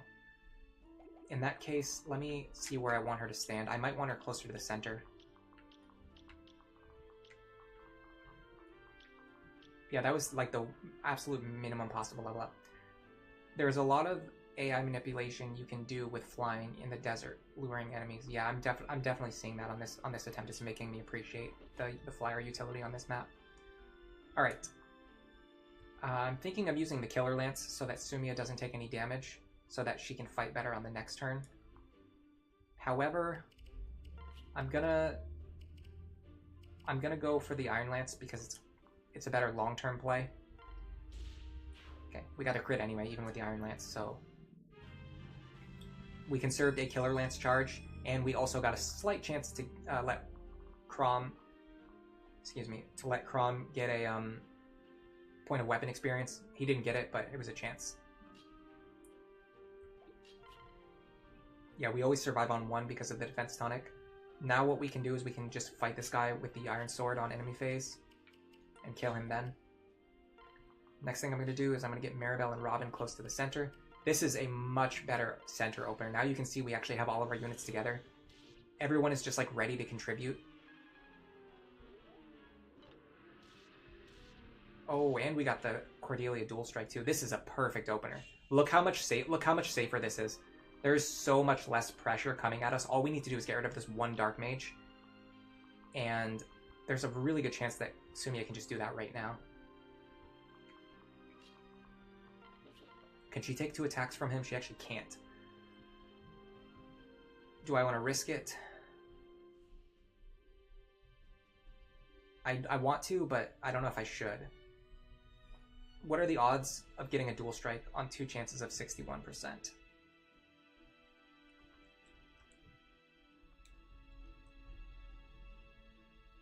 That can't be right.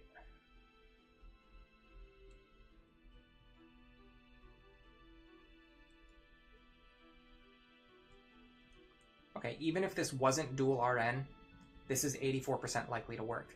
And then because it's dual RN, it's actually even more likely. It's like higher than 84%. I'm going to go for this. It's a chance to get experience onto Sumia, which is the thing that we want. It's a chance to get weapon experience and experience onto Chrom, which is also what we want. Especially before next chapter, we need good archers. Dual strike, man. Nice. And we got D-rank bows, which is very important. Okay, now because we did that, now Frederick only has 3 enemies with physical attacks that he has to fight. And even better, none of them rolled counter. Oh, this is perfect. This is fantastic. This is perfect. This could not have gone any better. Alright, let's check their total damage just in case. 27 plus 33 plus... The annoying thing is they have 3 different weapon types. 26. And then we're going to subtract out...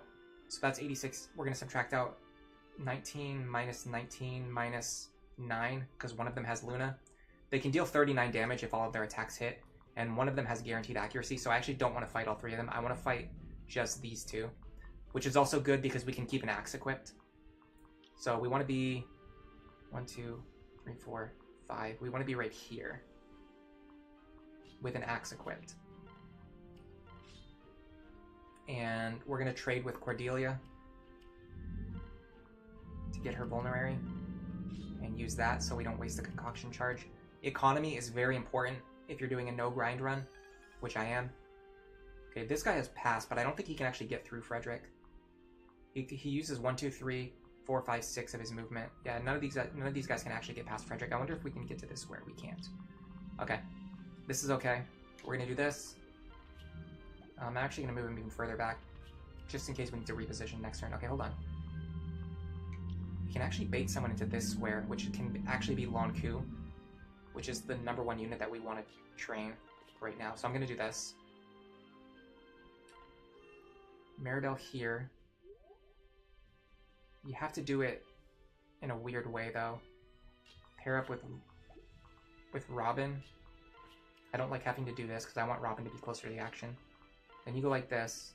You transfer Nowi over. You move you move Robin closer to the center. And then, actually, Lonqu can't get there. What I needed to do was have...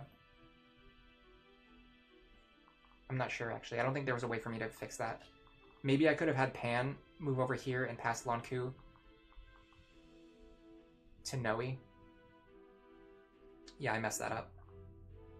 Bad movement tech. I got punished for it. What is his attack power? 33. He has guaranteed hit rates, though.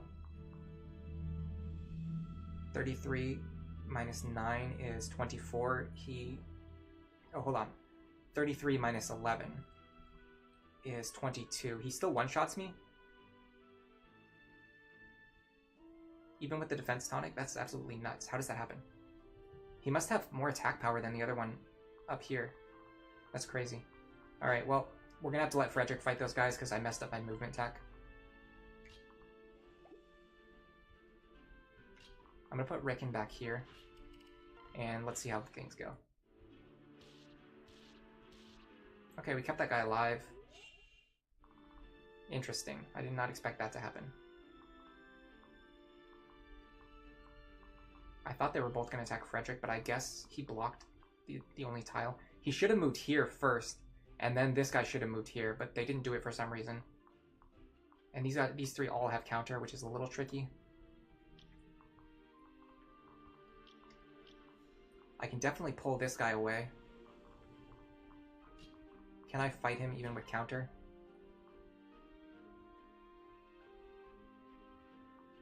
Iron Lance, 30 damage. I can't fight him. Sumia she's too offensively weighted. She'll kill herself with counter damage. So the next best thing is to set up a situation where Lonqu can fight just this guy on enemy phase. Tricky says, what if you move and switch to Nowi, then move Rickon and switch? I'm not sure. I messed it up for sure last turn. If you said that while I was trying to think about what to do, unfortunately I saw the chat message too late because there's a slight delay on the chat, and I don't always look at it. You're a big fan of long-term Chrom backpack. His dual strike rates are getting very consistent. Yeah, I love using Archer Chrom as a backpack. I don't even run any other Chrom build anymore. I just always do this build because it's so good. I even go out of my way to promote him to Archer as soon as possible. Alright, so we're going to try to do the same thing again. But ideally, I'd like Frederick to fight these two guys with a lance equipped. And then Lonqu fight this guy. How do I accomplish that? I have to be careful about these enemies. 1, 2, 3, 4... No. 1, 2, 3, 4, 5. The problem is this guy can actually move really far. 1, 2, 3, 4, 5. So we would need Frederick to move here, which he can reach. I'm going to equip Steel Lance and use the Vuln.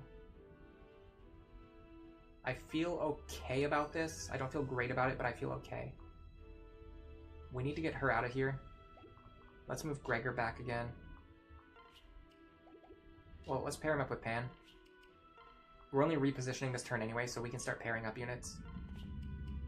And then unpairing them at the end of the turn. Okay, so now we need to find a place that only this guy can reach, which is the spot next to Frederick. So I'm going to use Nowi this time and not be a buffoon. Make sure 21. Yeah, this guy can't kill us. I don't know why I was thinking... Oh, I was forgetting weapon triangle advantage. That's why. His total attack power is high enough to kill us, but if you factor in weapon triangle advantage, it lowers his attack power. That's why he's not able to kill Lonqu. Okay. Iron Sword is good enough here, so we're going to do this. We're going to start building our Nowi support. We're going to move them over here. Now this guy should go for Lonqu first. Lonqu will kill him. Then these two enemies hopefully will both attack Frederick. If this guy moves into this spot first, then it's going to block this Cavalier again, which would be very annoying, but there's nothing I can do about that. The only thing I could do is potentially pull this guy out. But who would I even want to do that with? Robin, maybe? I could build sword rank.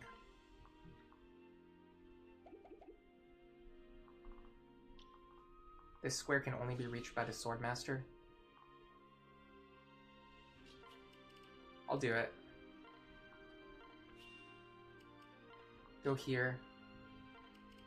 Roy's blade. Steel sword. Alright, let's see how this works. I don't feel great about this, but I think what's gonna happen is this guy is gonna go for Robin. Or Frederick. This guy is gonna go for Lonqu. And then this guy is gonna go for Frederick. And then none of the other ones can reach, none of the enemies with counter can reach Frederick. On the next turn, we can either kill all of the enemies with counter, or we can set up a wall to block them. The next thing we have to do is figure out what to do with Sumia. I'm thinking of flying her over here to potentially bait out enemies like we did last attempt. Let's see. Okay, he went for Frederick instead of Lonqu, but we got a dual guard anyway. Nice dual strike. I think we would have died there without the dual guard, but at the same time, this guy should have attacked Lonqu anyway, so whatever. Alright, so now all we need to do is kill these enemies. Problem is a lot of them have counter. I'm going to try to get rid of this guy with the silver lance using Chrom. I'm going to use the killer lance like we did last time. We can use the iron bow now because we got... I don't know if it really makes a difference, does it? These guys have the same defensive stats, right? Yeah, okay. 20 plus 16 would be enough for the kill. So I actually can use the bronze bow here. And then the good thing about this strategy is that if we fail to kill all of the enemies, they can attack Chrom, he won't die, and he won't deal counter damage to himself because he has a bow equipped. Sumia should be able to lure the calves. For some reason, she didn't lure them this time, but it's okay because we were still able to use Chrom to hit them from behind. Yeah. Okay, this is going much better. And once you're at this point, you've pretty much won the map. Ooh, nice level up on Chrom too. Okay, let's see about finishing off these guys now. This guy having counter is an issue in my life.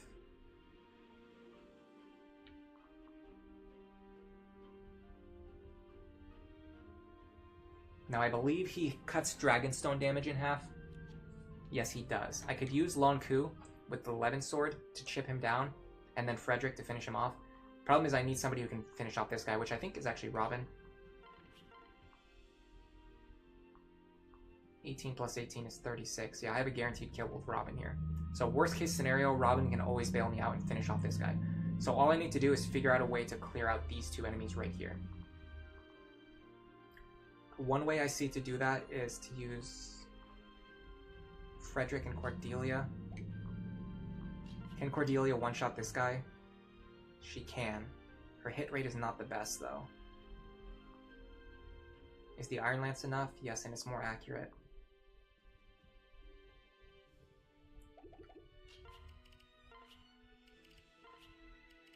Oh. Whoa, I did almost a lethal misclick there. Okay, I'm going to go for Iron Lance shot here. This will kill him significantly more than 95% of the time. Because a 95% hit rate is way more than a 95% hit rate. Now this makes it so that we can transfer Frederick over switch him into the lead and use him to attack later. So the next thing I need to do is figure out how to chip down this guy so that Frederick can one-shot him and not take any counter damage. I think using Lonqu is best. We can deal 11 damage to him, and there's a chance for a Nowi dual strike. Nice. Yeah, 99.5% true hit. Perfect. The stats are real. I'm usually not that good with the numbers. Like, I'm not the type who, like, calculates everything perfectly ahead of time. I just, like, I have, like, good micro, like, positioning and, like, micro strategy and stuff, and I just rely on that to get me through it. And if I see that something has, like, a 95% hit, I know that it... I don't know the exact number, but I know that it's more accurate, so I usually just rely on my instincts for that. Okay. Now, unlike last time, we're actually going to check our damage before we transfer Frederick over. So we have 28 attack, and this enemy has 5 defense. We can deal 23 damage to him, so Frederick can one-shot this guy no matter which pair-up we use. So I'm going to use Pan. Now this should work. 17. Pan could even deal 17 damage to him. That's pretty crazy. Okay, so Frederick is going to deal 27 with the Steel Lance, 31 with the Silver Lance, because he gets a lot of extra attack power from Pan as well. And he has guaranteed accuracy. And because he one-shots, we don't take any counter damage. Everything is looking good so far. Now all we have to do is kill this guy with Robin, which is guaranteed. I would really like to pass Rickon over to him instead of Gregor to give him a boost to his magic stat so that we don't have to use our forged Thunder Tomes. We can conserve charges. Yes, this makes it so that the Fire Tome kills. And I'm going to make sure Rickon is equipped with a Fire Tome so I don't waste any expensive tomes. This should be guaranteed. And we did it. Now all we have to do is just go clear out the bottom half of the map. Cordelia can go grab this rescue staff for me. I'm going to do some quick repositioning. I'm going to put Sumia on the shiny spot. If she gets experience here, it's actually really good. Ooh, Gaia's Confect. That's really good. I'll show it off next chapter. Try to remind me if I forget.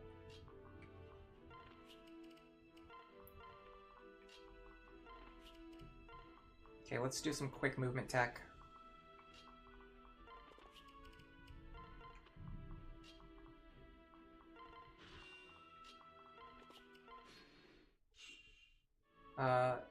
You have a table that displays true hit. Oh, I see what you're saying. I see what you're saying. Those were... I was a little bit confused because you made 2 different statements, and I didn't realize at first that they were unrelated. Okay, so this is the Gaia's Confect. It gives strength, skill, and speed +2 for 1 battle, and when you pick it up, you get 5 charges. So this is like 5. This is like 5 really good tonics all in one item. This is another one of those things where, like, yes, it helps obviously, but it doesn't completely break the run. It doesn't change what you're capable of doing. It just saves you a little bit of money on tonics. Essentially, it's just a tonic money saver.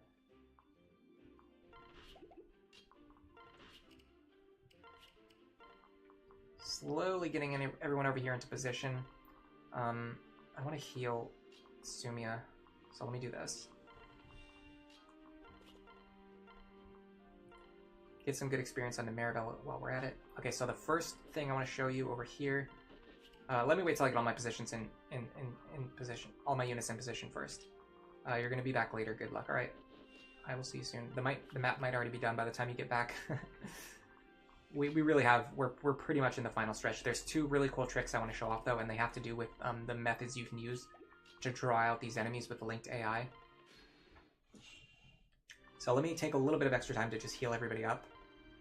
What about Mend? We need Rickon. I love the fact that Rickon has so much movement on this map. Okay, we'll use Mend here. Probably get a level on Maribel. I'd love for her to get level 10 soon as well. Okay, Frederick is full. We're going to put Frederick over here. Cordelia, we need to heal next turn. Sumia and Chrom are okay. We're gonna get them over here. Nowi can be close to the action. Gregor can kind of hang back. Robin can be close. Lonqu can be close. These characters are gonna hang back. Pan can stay over here for now. Alright, I'm almost ready.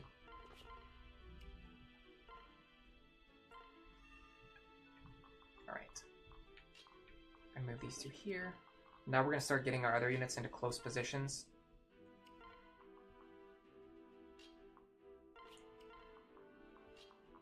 Where they can jump in if like everything goes horribly wrong.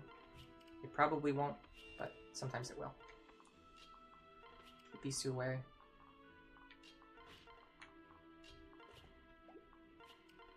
Alright, here's the first trick I want to show off, and this is actually pretty funny. This guy, first of all, even though he has an Archwinch Tome, if you've been training Sumia, he can't kill her. I'll show that first. Yeah, he only deals 20 damage, she has 25 HP. Even if he gets a, I'm pretty sure even if he gets Luna Plus, he can't kill her. I think I calculated it. I can't double check that right now because he doesn't have Luna Plus, but... Well, actually I could. He would deal... that's actually pretty dicey. That's 18 damage. Plus 11. 29. Minus... Be very, very careful. 29 minus 5 is 24. No, yeah, even if he has Luna Plus, he deals 24 damage to Sumia here, so she still survives with 1 HP. Okay, so here's the first funny thing. If you leave Sumia here, this guy actually won't attack her, as I will show you now. Yeah, he just completely ignores her.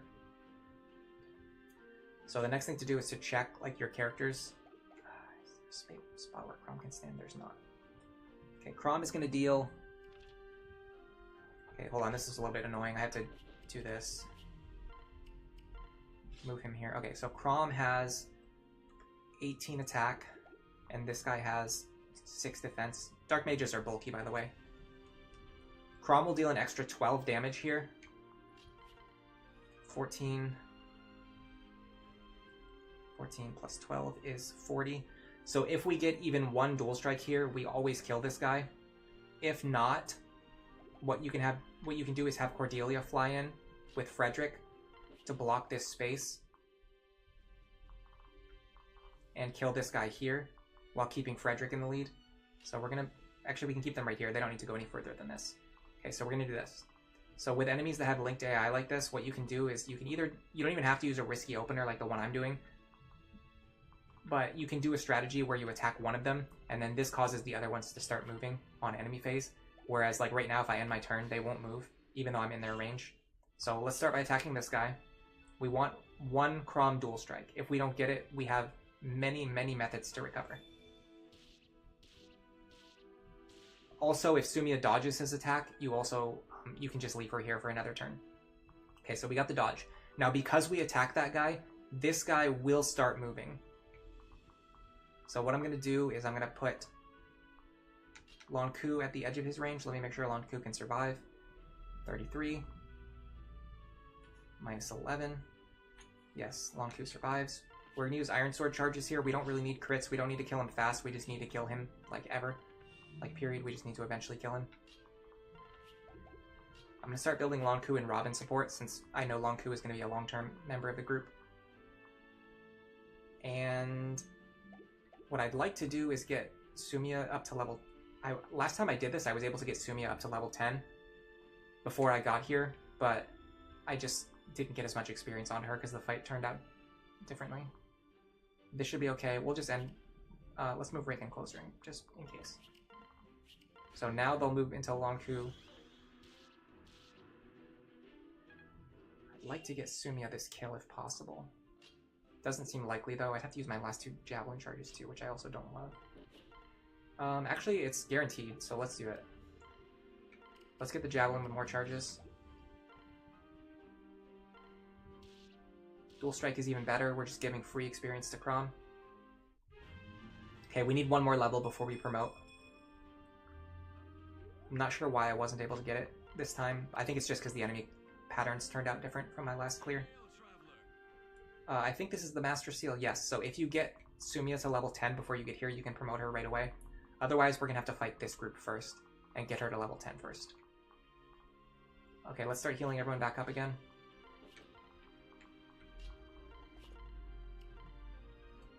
You can use Riken to boost your magic, so you heal back to full. Then we're going to start setting up for this group on the bottom.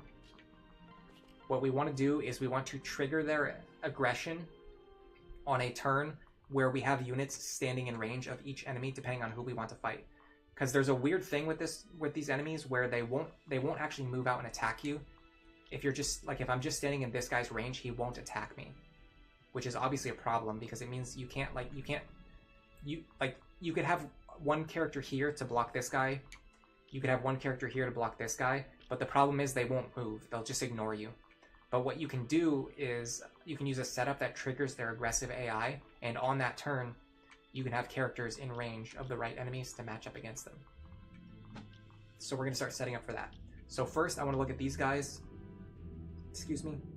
I think Sumia can fight both of these guys. I want to start moving her over to the right-hand side to confirm that. I'm very much not an LTC player. I will take the time to get my units into position and make sure that everything is working the way that I want it to work. This could actually be a good chance to start building the Gregor and Cordelia support as well, because I don't want to send Frederick with Cordelia. I want Frederick to be separated so that he can do important things if he needs to. I kind of figured out before that the bronze bow deals enough damage. Let me confirm that. Okay, so we're gonna deal 28 plus 11 damage. That's enough for the kill. Now let's check their damage against Sumia. Neither one has Luna. One of them has Luna. So they're going to deal 20 plus 19 minus 12 minus 6. They're going to deal 21 damage to Sumia, so she always survives. So what we want to do is we want Sumia to be standing on this tile right here with the Javelin equipped on the turn when we trigger enemy aggression. What did you miss? Just clearing the left-hand side. So I showed a trick where you can stand on this pile of bones here and shoot this mage. And after you shoot him, it triggers the linked eye of these two enemies. And we're actually going to do the same thing with this group, so you're going to get to see the trick in a second. So the thing about this group, I'll go over it again really quickly. You could have a character stand here to fight this fighter, and have a character stand here to fight this Myrmidon. The problem is they won't start moving. They'll just ignore you. They only move if two of them can attack one target together. So what we're going to do is we're going to trigger their aggressive AI, and on that turn, we're going to have our other units standing in positions to counter. So for example, Sumia counters these two enemies perfectly.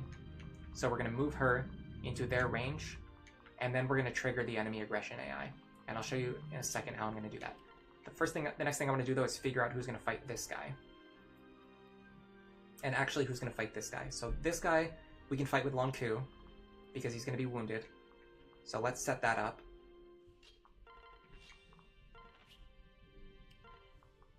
This guy might be trickier. I don't know if we have anyone who can fight him. Well, we can use Frederick, of course. Yeah, we'll use Frederick for this.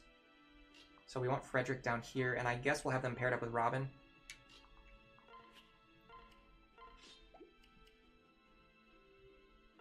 Yes.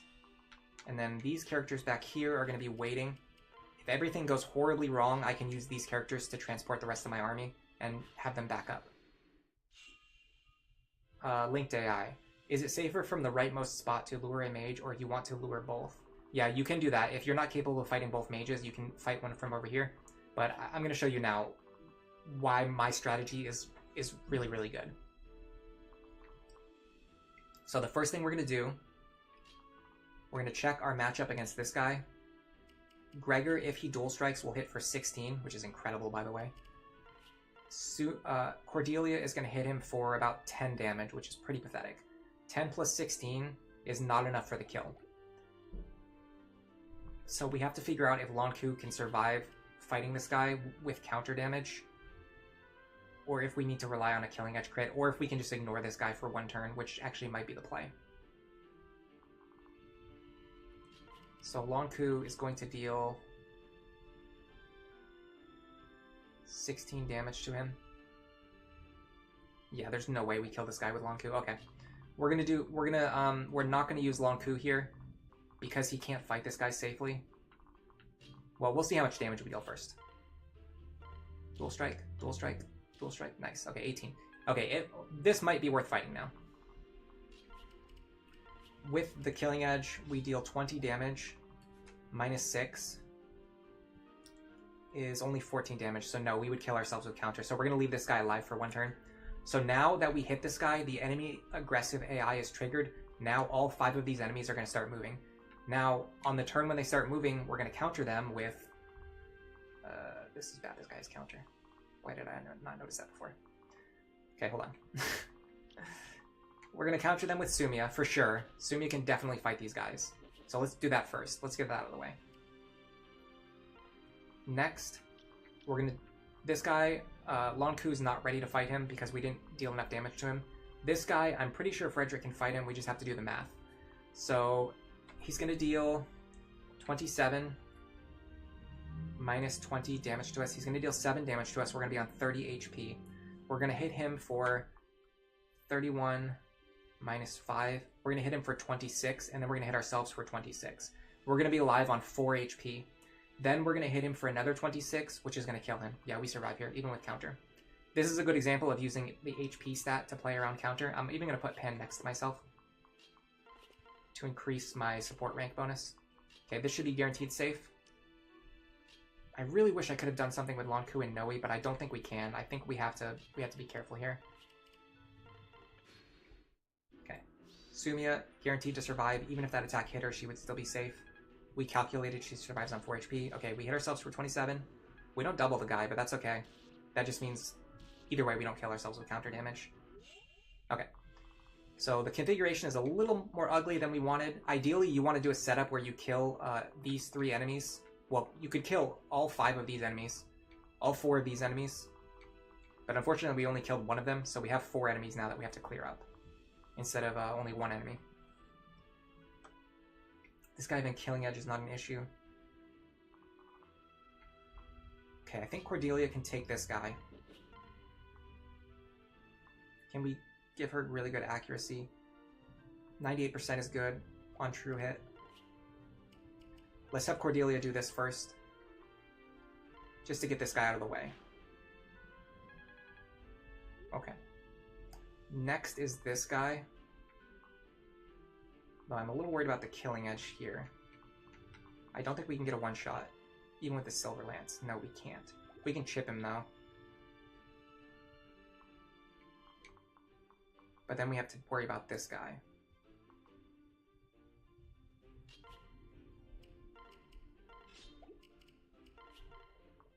Problem is, I really want Sumi to get the experience, but her health is a little bit low. So in order to get the experience, I have to make sure that I kill all of these other enemies. We can actually kill this guy with 11 sword. Let's see if the Killing Edge would have done it, by the way. 12. No, it definitely wouldn't have. He has Vantage, too. That's a problem. Yeah, we're going to have to use 11 sword here.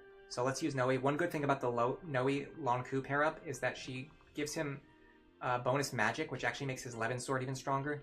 So it's just another reason why this is a really good pair-up. This guy doesn't have counter, does he? No. Okay. How much speed does he have? 19. Okay. Let's stand here in that case. We're going to hit this guy twice with 11 sword. Nowi dual strikes would be good.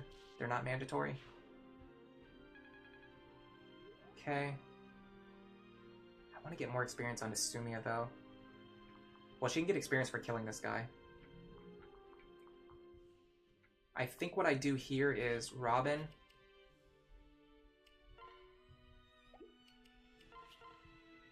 Fire Tome to chip this guy. Perfect. If we didn't... So, I'll show you what if I didn't get the dual strike... Ooh, kill it. A free Killing Edge? Oh, that is amazing. So, let me get rid of this guy first. Level 10, please. Oh, just barely not. Okay, so if I didn't kill that guy, what I was going to do was go over here with Pan, take Frederick, switch Frederick into the lead, and then hit that enemy with the Steel Lance. So that kill was guaranteed. I wasn't taking any risks there.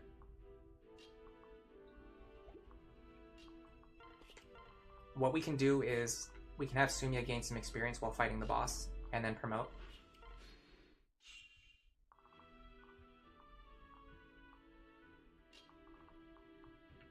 Let me put her over here first, because there's a chance for her to get some free experience. Actually, her getting free experience here doesn't matter anymore. I'm going to try for Cordelia. Yeah, we're going to have to use the boss for extra experience. Ooh, free Elowood Blade. 98% is actually 99.94 true hit. Yeah, she survives Dark Wind. I calculated it. Even if the enemy has Luna Plus, he deals 24 damage to her, and she survives on 1 HP. Of course, that assumes that you've trained your Sumia the way that I have, but if you have, then yeah, she survives. Let's heal Sumia up, and then try to get her some boss fighting experience. Can I do it with Heal Tone? I have to figure out how much damage she takes first. This guy having Nosferatu is not an issue. Him having counter is actually a pretty big issue, though. It means I have to fight him at 2 range, which means I have to waste javelin charges, which I don't love. Okay, because this has a crit chance, I'm actually not going to fight him yet, because I don't want to accidentally end the map early.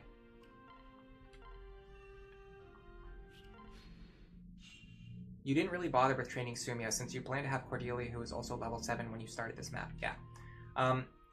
Cordelia, I mentioned this earlier, I love units that you get for free. Cordelia is like if you trained Sumia without having to train Sumia. You just get her for free. So I totally agree. Using Cordelia is almost always a good play.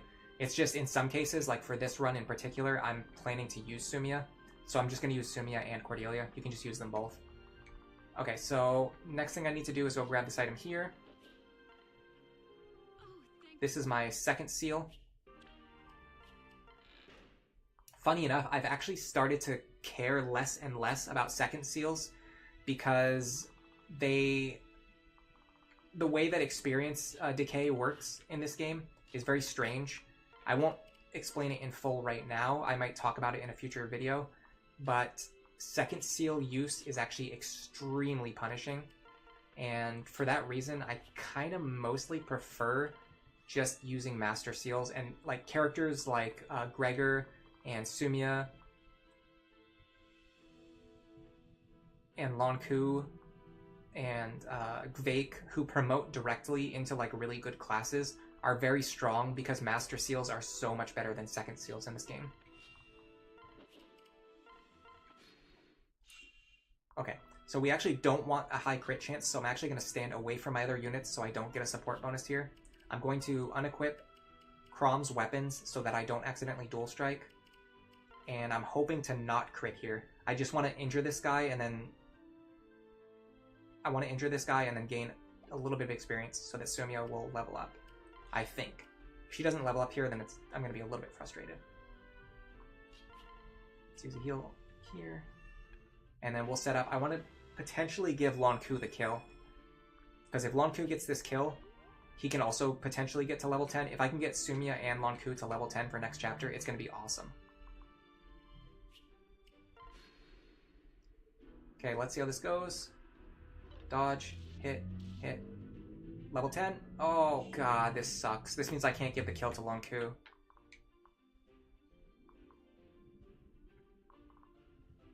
Hold on. Okay, this is funny. This is funny. I'm pretty sure this works. 1 javelin hit. Yeah, this is funny. I'm gonna intentionally break this javelin so that I only attack 1 time, so that Sumia doesn't kill this guy, so that I can give Lonqu the boss kill experience. This definitely works. Check this out. He's gonna hit me. Hit him once, and then we get level 10 Sumia. Let's go. We get relief. We get rank B. The one charge javelin broke, which is fine. That gets it out of our inventory, gets it out of our convoy. Let's go to the convoy now and grab the Master Seal. And we're going to use this Master Seal. So obviously, we're going into Dark Flyer. I will say there is a very strong argument for going into Falcon Knight. I don't think it's as straightforward as people say. I mentioned earlier, you just need like 2 or 3 Galeforce units. You don't need every unit in the game to have Galeforce.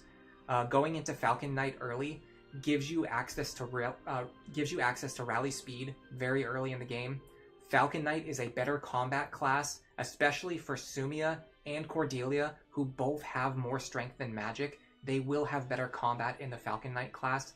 It also has staff access and can immediately use the rescue staff, which is the most important item in Lunatic Plus. So Falcon Knight is actually really good. The only reason we're going Dark Flyer here on Sumia instead of Falcon Knight is because I need her to be one of my Galeforce units, and using her as a Galeforce unit allows you to get it for free onto Lucina, which is also, it's very economical. It saves you a lot of experience in the long run. You end up with 2 Galeforce units for the price of 1, essentially. In order to pull that off, we have to start feeding Sumia a lot of experience and a lot of kills in these upcoming chapters. Preferably starting from the very next chapter. The good thing is we have a Forged Wind Tome for her to use and a Forged Thunder Tome for her to use already. They're both great. You also like Tome Access. Yeah, Tome Access is good. I prefer Staff Access, but Tome Access is pretty good. Tome Access, I will say Tomes are better in Lunatic, where enemy phase sweeping is better with 1-2 range. But in Lunatic Plus, where the enemies have counter skill, 1-2 range weapons are less valuable and staves are more valuable. Should I give the experience to Nowi or should I give it to Lonqu? The thing is, if I give it to Lonqu, he gets to level 10 right away. Can I one-shot him? Wow, he has a lot of bulk. He has an amazing amount of bulk. How does he have so much bulk? How is this guy so bulky?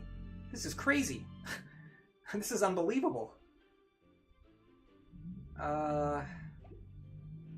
I mean, there's definitely a way to kill him.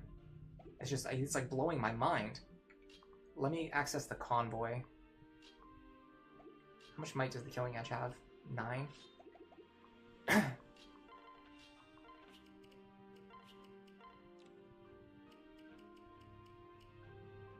Roy Blade has 8. I thought I picked up a C-rank sword. Someone in the party is holding a C-rank sword. Or did I send it back already? Was it the Roy Blade? Or was it something else? Yeah, maybe I don't have it. Okay. Let me think. How do I want to do this in that case? Nowi kinda works. She can chip him, she can gain some experience. She won't die, but he'll heal himself. He'll heal himself for less damage than she deals. So this actually works. And then if Lonqu gets a dual strike, but we actually don't want Lonqu to get a dual strike because we don't want Nowi to get the kill. We just want her to get chip experience. This is 100% safe, and then he heals himself for 8, so he'll be on 9 HP, which means Lonqu will be able to one-shot him. So yes, this is safe. Go here. I'm going to put Robin next to Nowi. Start building some ranks.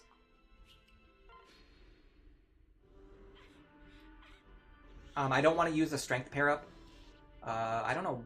Okay, what is happening? Why is he dealing more damage than I think he should be dealing? He dealt way more damage to Nowi than the combat forecast said. Did he not? Or did he just heal for more than he should have? No, I thought Nosferatu only heals for half. Yeah. How did he heal for so much? Can someone play back the footage, please? He was on 15.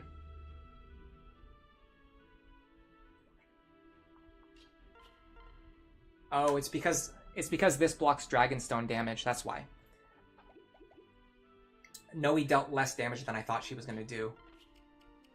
I thought I was going crazy there. That was unbelievable. This just makes things even more difficult now. Okay, what about using Sumia again? No, Sumia will kill him. What about Cordelia? Cordelia does, like, no damage to him. I need to chip him down so that Lonqu can finish him off without killing him accidentally. This is 10 damage, but he's cutting tome damage in half. That's the hard part. But if I use physical weapons, I'll just kill him.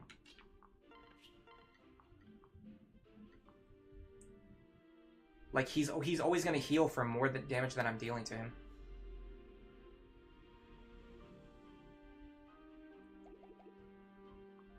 Okay, what about if Lonqu attacks and then fails to get the kill? then I can just bail myself out with another unit, right? It's a little annoying because I want Lonqu to get this experience right now before we go into the next chapter. And I know I can do it. I just have to be like more careful than I'm being. Okay, hold on. There's a way to get +4 damage on Lonqu. No, there's not, because Nowi's already giving him +2, which means I need somebody who would give him +6, which is like nobody. Frederick would give him +5, but there's no way to get +6. What does Frederick's combat look like? 12, 22. He'll heal himself for 11. He'll be on 15. And then next turn, Frederick and Lonqu can kill the boss. I think this works. Oh, watch out, don't that. Make sure to move Nowi out of the way. We can heal her as well.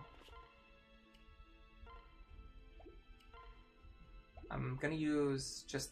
Actually, I don't need to heal her. Maribel is already level 10.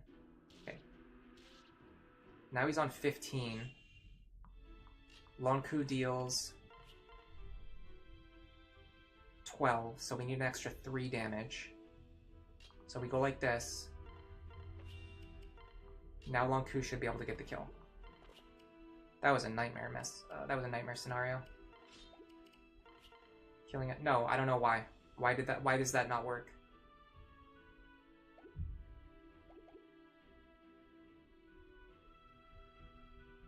Well, I mean, we can do the same thing again. It's just gonna waste time. We can just lower his HP by 1 more point. Yeah.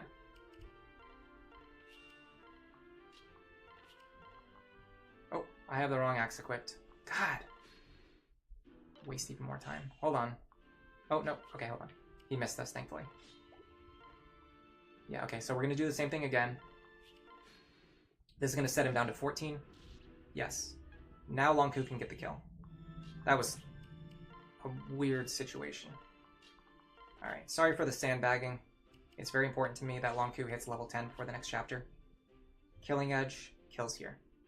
Now, if I get a crit, all of that time we just wasted sandbagging was for nothing. Okay, we didn't get the crit, so that was worth it. That was very important that we did all that. Oh, and we just reached level 10. We just reached level 10, even with the experience decay. This is so good. You have no idea how good this is. Now we have Vantage. On its own, just having Vantage is amazing. This is the worst day ever. I don't think so. I think we did it. Alright. Spent a good amount of time doing that. This still ended up being a relatively short stream, only 2 hours. Now I'm going to promote Lonqu, so you can see how awesome he is. We now have access to skill, speed, and luck tonics. Speed are the more useful ones. I kind of want to buy some tonics right now. Let me see if I have anything to sell.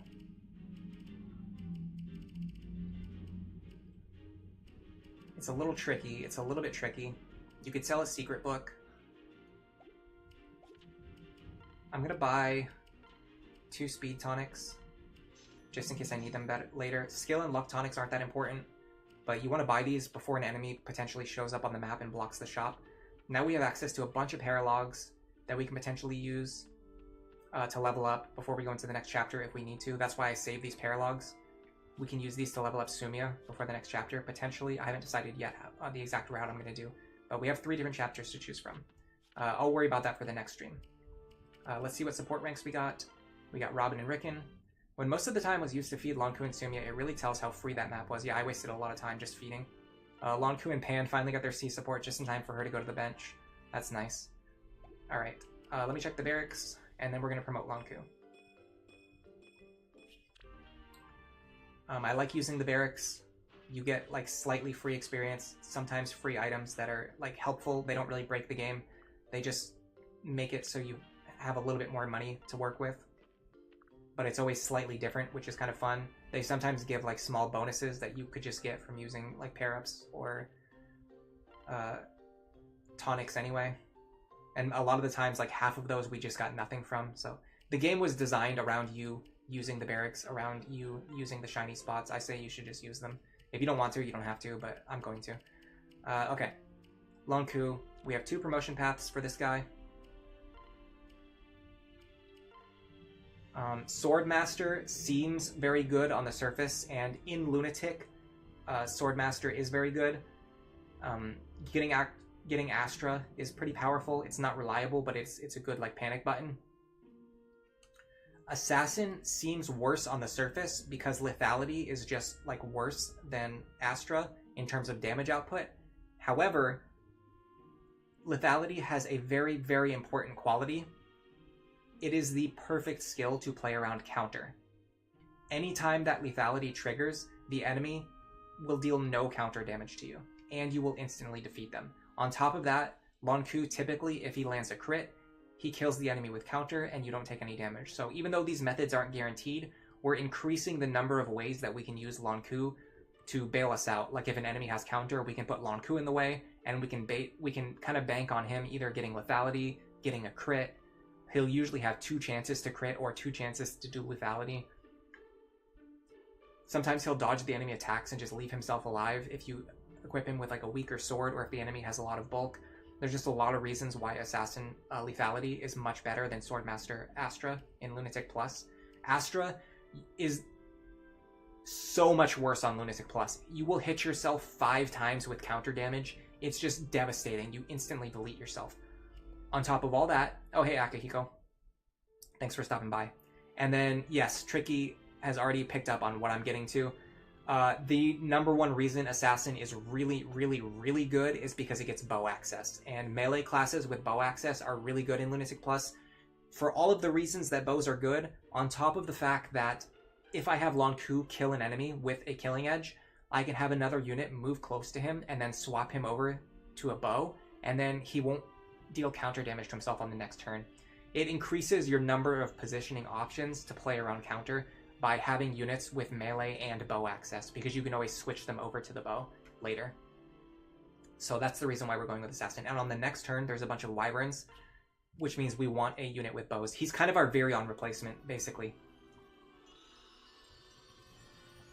So this is our new Virion. He's faster, he's deadlier, he's got tons of options for killing. Not only that, but we forged this bronze bow that has a ton of charges, which we can give to him right now. He doesn't have to rely on the Levin sword anymore. He just has this epic this 6 might bronze bow. He now has this. He's just like instantly has it in his inventory now. With this thing equipped, he has 18 attack power, plus he doubles everything. That's 36 effective attack. On top of his crit chance, on top of, pretty soon he's going to have lethality chance. He has plus 10 avoid naturally. He got way more HP, bulk, speed, and skill from early promoting. This is going to make Lonqu one of our carries for the rest of the run, on top of Sumia. We're kind of transitioning away from Frederick Robin into like the Sumia Lonqu territory. I've never experimented with Lonqu as a long-term Lunatic Plus unit, but I wanted to do it this run, and so far he has not disappointed me at all. In fact, he has exceeded my expectations. Hey Alpha C, wow, still going. Actually, I'm about to end the stream right now. That was the last thing I wanted to do, was promote Lonqu. So next chapter, our strategy is going to be based around feeding Sumia kills, using Lonqu's new access to the bow, and then using our old reliable units, Robin and Frederick, Cordelia for moving characters around the map. Nowi is going to be our dedicated Lonqu support. We can use Gregor with Cordelia. I haven't decided yet if I want to use Cordelia with Frederick or Cordelia with Gregor, but I'm definitely planning to use Gregor. Next Master Seal is probably going to Gregor, just so you know. With that, let me go ahead and catch up on chat really quick. Aether, thanks for stopping by today. Tricky, thanks for being here and being chatty today. Prevented me from sitting here and talking to myself for 2 hours. Much appreciated. Thanks to Sothis for stopping by earlier. It was nice to see you. Thanks to Odd Panda for stopping by earlier. I hope that you were listening to some background noise. Alpha C, thanks for stopping by. Actually, I'm very sorry I missed your messages earlier. I did not... I have no idea how this happened, but I did not see when you sent messages earlier. I only saw the ones that you just sent now. I did not intentionally ignore your messages earlier. I just didn't see them. I guess I'm apparently the Awakening guy now. I noticed there was just not that many Awakening videos on YouTube, so I just decided to make them myself. And I guess that's how you become the Awakening guy. Thanks to Akihiko for stopping by. Yeah, you got here just as it got over. Lonqu just doubles everything. Yes, he does. And then Alpha C, thanks for being here. Vengeance is also very good. Yeah, I'm thinking about doing a Vengeance setup with Morgan, which we're going to have to do some things to get this to work. But I'm pretty sure we can do Vengeance with Morgan. But it's going to be a little bit tricky. I don't know if I'm going to love the way that I have to do it. So I might not commit to it. It's not super important, but it can work really well. Do I have a Discord? I have a private Discord server that I use for my friends that we play like tabletop games on. It's not like for YouTube related stuff. And then other than that, I'm in like a few Fire Emblem Discords, and I'm in a few Bloodborne Discords, but I don't have my own like Discord server yet. Hey Baltimus, sup Ellery, I just finished your video on chapter 1 and prologue. Keep it up, you're loving the content. Thank you very much. You got here just at the end of the stream. I'm about to leave right now, but thank you for coming. Yeah, I'm thinking about making a Discord. I might make one in the future, but I just haven't got around to it yet. And then I actually have another Discord, which is for my game development studio, but I haven't made that public yet. I'm waiting until I make the Kickstarter page for my game. And when I do that, I'm going to make that server public. And it's a strategy game that I'm working on too, which is inspired by Fire Emblem. So that should be fun. I think the last time I mentioned it, people were kind of looking forward to it. I don't feel prepared to go into the next chapter yet. I haven't done any practice, so unfortunately the stream is going to end here. But I hope you guys enjoyed the stream. For now, enjoy the rest of your days.